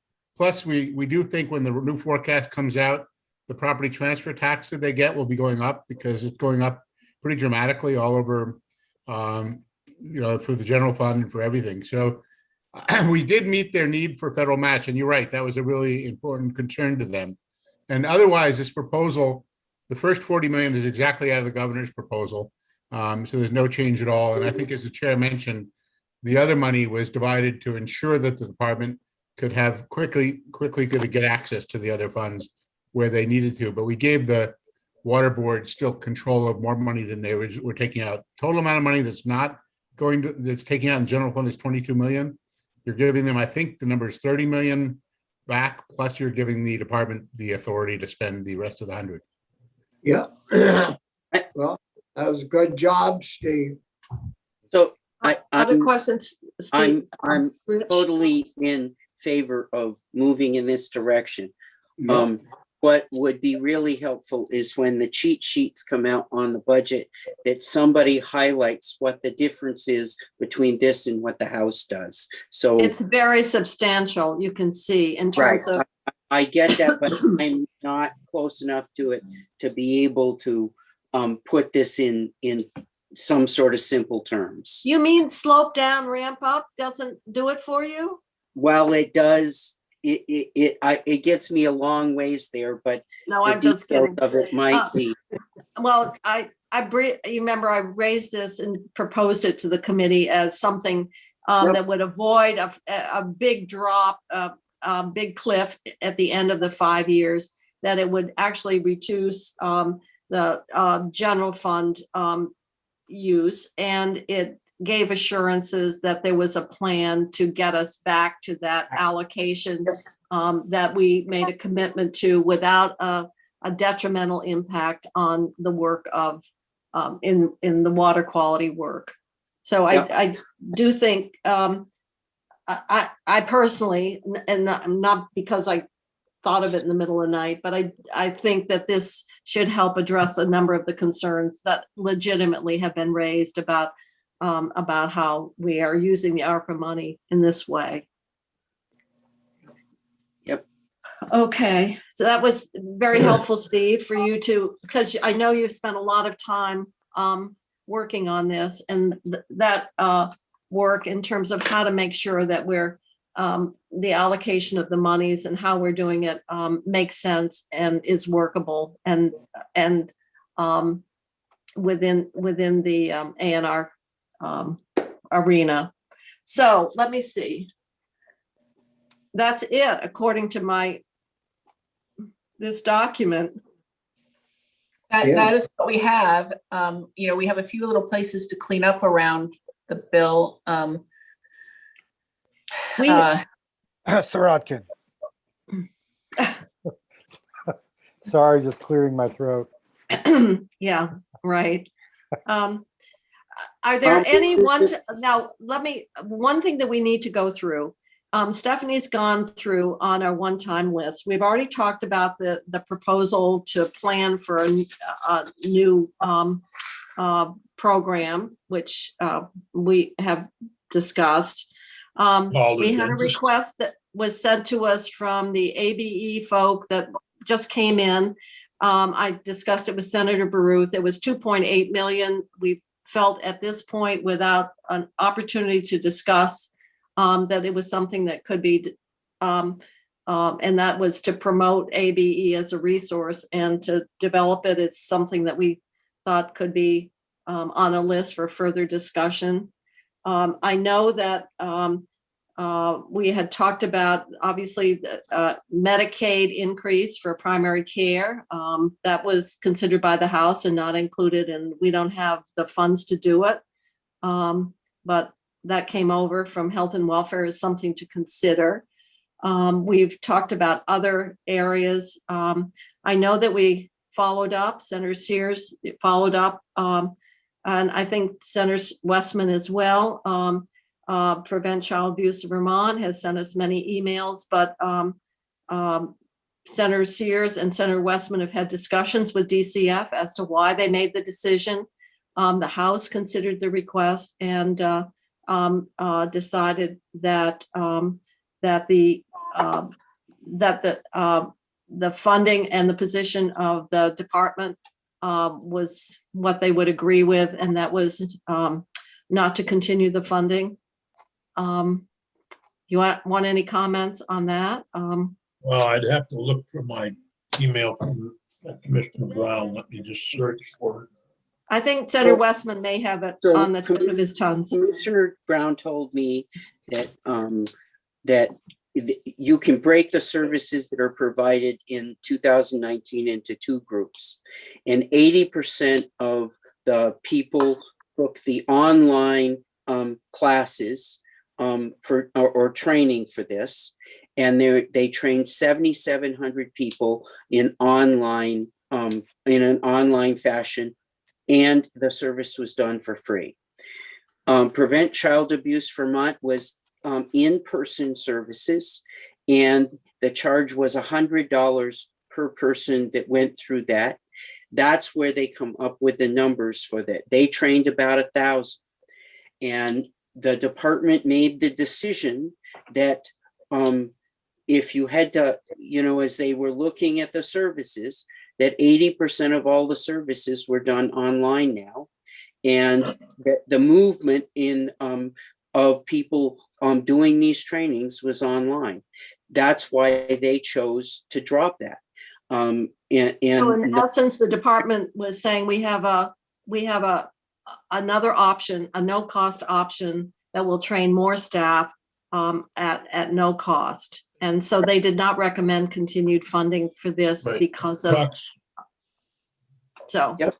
And that Approximately was- 7,700 individuals took the free online training in 2020. And DCF still provides approximately $450,000 per year in funding to prevent child abuse Vermont for other trainings through the Family Services. Okay. So it's pretty well covered then. Well, I mean, that's the commissioner's rationale.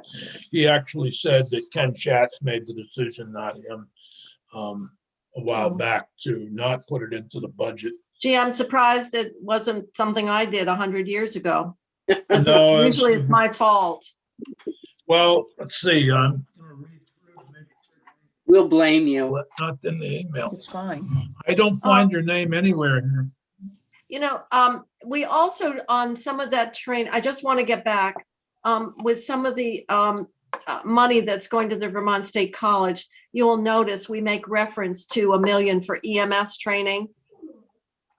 I just wanted to bring that up. We had an email from GovOps. Once again, our EMS community is saying they need more training. Apparently, they have a high turnover. It's a larger discussion than we can deal with in terms of how they are reimbursed. They would like more money. They have a hard time hiring staff. Their concern is the program at VTC is extremely expensive. And I think, Senator Baruth, you were going to have some discussion around that, because what they were saying is that the cost of the employee for the other related expenses actually exceed the cost of the entire program that's available in other states. So they're very concerned about the cost of the program, but there's so many things there to be solved within that will take a lot more time. And the GovOps chair just forwarded me the email or the letter from the head of the organization. So we're allocating $1 million to do more training in a variety of areas, from EMSs, from first responder training to paramedic training, instructor training, however. So I just want to bring that up in case you're hearing it. Senator Baruth? Yeah, thank you, Madam Chair. Two things. First of all, I did put in a call to Pat Moulton's office, told her that it was time sensitive. Could she get back to me with that? Have yet to hear from her, but I will pass it on when I do. The other thing is I had an email from Catherine at VSC, and she's looking at the language for the free last dollar tuition in section D, Stephanie. And I forwarded this to you. So the way it reads now is the funds may be used for practical nursing, childcare nursing, and mental health counseling only after funding from other sources for these occupations are exhausted. And she thinks it would be more accurate to say only after available federal and state financial aid is applied to ensure no cost to the student. So it's not at all a change in what we're doing. It's just a clarification about what other sources means. So if that's all right, Stephanie has that language. Okay. And I have one other State item. aid What's would that? be the other state aid would be those other, where we have the nurse program and we're doing, And that's fine. She just wanted it articulated. okay, yeah. Okay. Senator Sears? Yeah, H183 is a bill that has to do with consent. It has a study committee in it with appropriated $11,990. I don't think the Senate's going to recommend that, but the Senate Judiciary Committee will probably be recommending a grant to the Vermont Center for Crime Victim Services for a forensic nursing program to provide medical care for sexual assault victims. And that's a $40,000 grant. Now, I don't know how to deal with that because it's in the House bill. So I'm assuming it was in the House budget. And is the House bill, where did it pass the House? Yes. Yeah, it's in our committee right now. Well, I would simply say if we support that, which sounds like you do, we would put that on, we're spending a little more than the House on general fund one time. Is this a one-time thing? I believe it's a one-time grant. It's a Okay. pilot program, I think. All right, so if it's a grant, maybe we should consider adding that to our list of general fund one-times. Our small appropriations there. Okay, what bill is it? It's Bill H183. It's section 7B1. Dick, is there any appropriation attached to the data gathering piece? Yeah, almost 12,000. Or no, excuse me, 1,000. Yeah. Oh, no, I'm sorry. Yeah, no, I think the other two are related to that study that you don't want to do. Right. So I'm figuring you'll probably win that battle. But you want to put in the money for the forensic nurse. The 40,000, yeah. Okay, all right. Committee, shall we just spend a little more on the general fund one time and do it in that section? I think that's the best piece of that bill because the appropriation goes right to putting resources on campus for people who have just experienced assault. It's the most direct way you can help those Well, victims. it provides the rape kits that, Yeah. Is it for campuses, Phil? I think to that's train people within primary care, reproductive health, campus healthcare settings, Oh, yeah, they go into campus healthcare settings. hospital emergency Among room. others, I gather Yeah. they go into other settings as well, not just. Yeah. Okay. Yep. Helping people within primary care, reproductive health, campus healthcare settings, in order to expand medical care for sexual assault patients beyond hospital emergency department. All right, so committee, shall we anticipate the funding of that, and move it out into the budget? Okay, Yeah. Stephanie, you've got that? Yep, we'll add it in the in the B1106 section, the FY22 one-time section. Okay. I guess all right. we'll vote it out on Wednesday. Okay, all right. Well, we've been doing an awful lot of anticipatory budgeting on what other committees are going to be doing, I guess, but we have no choice. We've got to move, and I just hope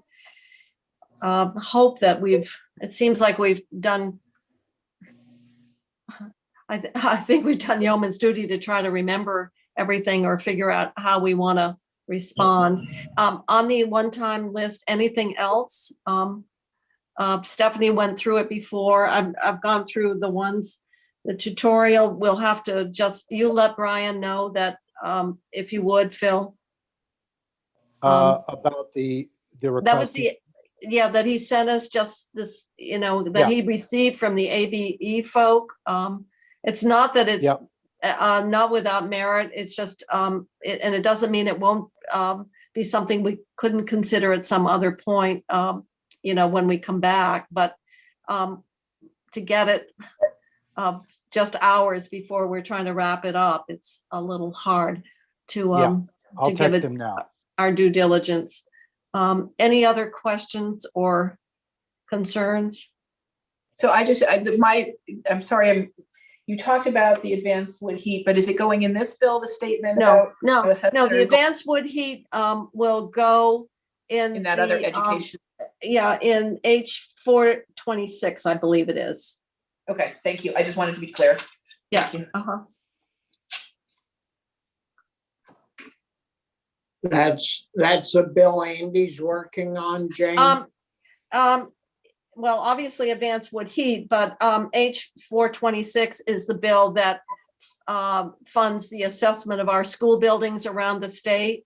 And we would have language that in that assessment, they would look at, the candidacy for this heat system, and then sort of present to us a plan like X number of schools were identified and, how they might match it. And then we would consider it as part of either budget adjustment or, or if sometimes we've been doing separate fast track spending bills.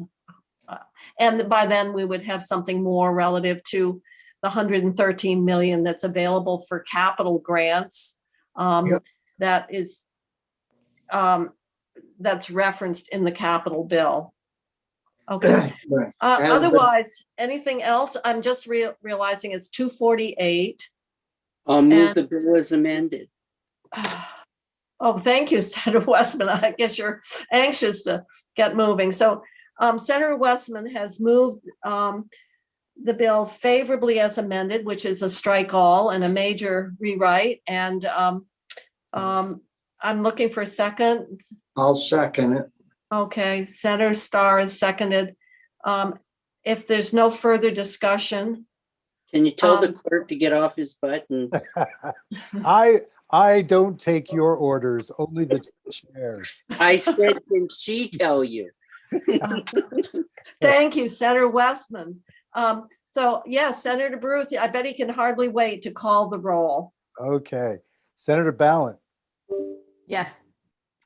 Senator Baruth, yes. Senator Nitka, Yes. Senator Sears. Please restate the question.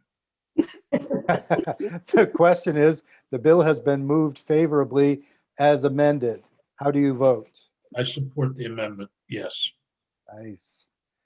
Senator Starr, Yes. Senator Westman. Yeah. And Senator Kitchell. Yes. Okay, 7-0-0. And guess I'll be the reporter of the bill on record anyway. We'll still have to figure out how we want to divvy this up. Last time, I think. Kind of screwy with that, with two sections of money. I know. Like, It may not lend itself to divvy up the way we normally do. We'll have to have some discussion about that. I'm happy Alice, to you look report the perplexed. What's that? sheriffs and the other stuff. I said you look perplexed. No, I'm not. I think with this environment, we've really got to produce materials so that we can really distill for what people want to know. And that's why I think some of the financial sheets are really helpful. Rather than that full web report, I've been thinking all we would do is a cliff note of where we made changes, where the House added something like the 3 water quality positions or whatever. And so that rather than hundreds of pages, we would just select out any of the changes made by the House relative to what the administration proposed, relative to what we did, and see if we can minimize and give summary documents that really highlight or extract from, I don't know what this bill is going to look like when we're done. It's probably close to 200 pages that will help people understand what's being funded. Well, pre-COVID, a certain senator who's no longer on the committee made a report, and he went through his section, everything where the governor, the House, and the Senate agreed. I'm not sure, what we need to do is just where we in the House or we disagreed with the House. And Right. I believe those were referred to as love fests. Yes, indeed. I believe Yes, they were, indeed. yeah. I You wasn't beat- gonna mention. You beat me to it. Yes. Yes. I love that. Well, I don't want to dampen the love that seems to abound here. No, I think what Um, people care about is where we're different from the House. Of the I think Senate. that's I mean, of the right. governor. And so the highlight document and the summary sheets and the money, it seems like it should really be our challenge is what is in here that people want to know and need to know. Well, I And think so, one of the big yes. challenges will be how do you explain that the governor put 150 million, or the House put 150 million into broadband. You only put 100 million in. You'll have to explain that. We got it. You have set the up 200 for million for 100. clean water that everybody, excuse me, climate action everybody wanted. They won't see it exactly as 200 million. We need to explain that. Well, Those do are you the think we types of need to things change the language so it is in the intent to make it clear? I think you might want to do that, yeah. Boy, it's pretty clear that you got Sorry. 150 for broadband. I mean, Well, it Just, is and it isn't, Bobby. I mean, people, So can I read what's in right now? Yes, Um, please. Oops, gotta go back to the, so, We don't use the word intend. Yeah. but let me get to broadband. So what, do we? I don't know what you want to say it instead of intend. So you, right now. Oh, we it do says- have intent. Oh, You say it is the intent of the General Assembly that an additional $50 million. So first you appropriate $100 million. This is all in section 1. $100 million is appropriated in FY 22, consistent oh, with. I know what I was saying. I meant reserved as opposed to intent. No, and you say it is the intent of the General Assembly that an additional $50 million be provided no, that's good. statewide connectivity in fiscal year 2023 through fiscal year 2025 from this source or other state or federal funds which may become available. So you're clear that you're sort of saying 50 from this source, or if we have other sources available in the future, you may substitute sources. Because of it was trying to link it to the infrastructure bill, which may have broadband Mhm. pieces in it. Can I How suggest? the heck are they gonna spend more than $100 million between that's- July 1 and? It's not the issue. It's that it would, what is being the concern being expressed here is that somehow someone will interpret that we don't want to, the Senate doesn't want to commit as much money as the House did to broadband. That's what that's the concern. That's not, we don't want to commit less. We're just trying to be realistic in terms of what we appropriate in one single fiscal year. But I think Senator Sears has touched on something that, I've raised as well in terms of how we phrase it. And that is, we are as committed as the House is for 150 million of broadband. And we are probably even more committed for more than that as we get more information. And we know that there are more funding sources. So the question becomes one of You want to say at least an additional $50 million, or at a minimum, an additional $50 million. Well, then, No, I then think it's you're, fine the way you've written it. I Yeah. just think it's the perception that we need to, we were talking about how to report this, and I think that's the important part. okay. And, I would suggest, Madam Chair, that if you have areas you'd like us to report, like if you want me to report on the sheriffs and some of the other things that we're doing there, I'm happy to do that. It's not going to be as easy as it was when we were all in person and standing there with the book in front of us. Mhm. Well, I think what we can do is after we get the bill and we have to work, we can sort out what sections where people, for example, Rich, you've spent quite a bit on that childcare piece. You Sure. may want to do that piece. Well, But- I would think in Dale, the only thing I'd talk about is the adult days. So, and natural resources, Alice, that gets into that whole complexity of the swapping of ARPA and the scale down, the scale up, whatever. So I think probably I may need to do that since Since you've been, Um, yes. it gets pretty, it gets a little arcane on that. Right. So why don't we just see how it flows? Philip, you know, we can say, these are the parts that, unless everybody feels a compelling need to present something, if we select the higher ed, we select the water quality, who has economic development? That's you, Becca, right? Yes, yep. And Senator Sears, you've got that whole justice component. Yep. Rich has got the childcare and Dale. And home, the GA stuff. Oh yeah, the homelessness. Bobby, is there See, anything that jumps up? mine are all pretty, I mean, there's no increases in their budget. You know, they're level funded mostly. Yeah, but I don't went forget, yeah, I know. And so the other parts fall into the ARPA, which is working lands, the 50,000 we're giving to ag viability, the 10 million for, it's not as though agriculture and land conservation isn't getting anything. The question becomes one of how much we need to provide kind of additional testimony.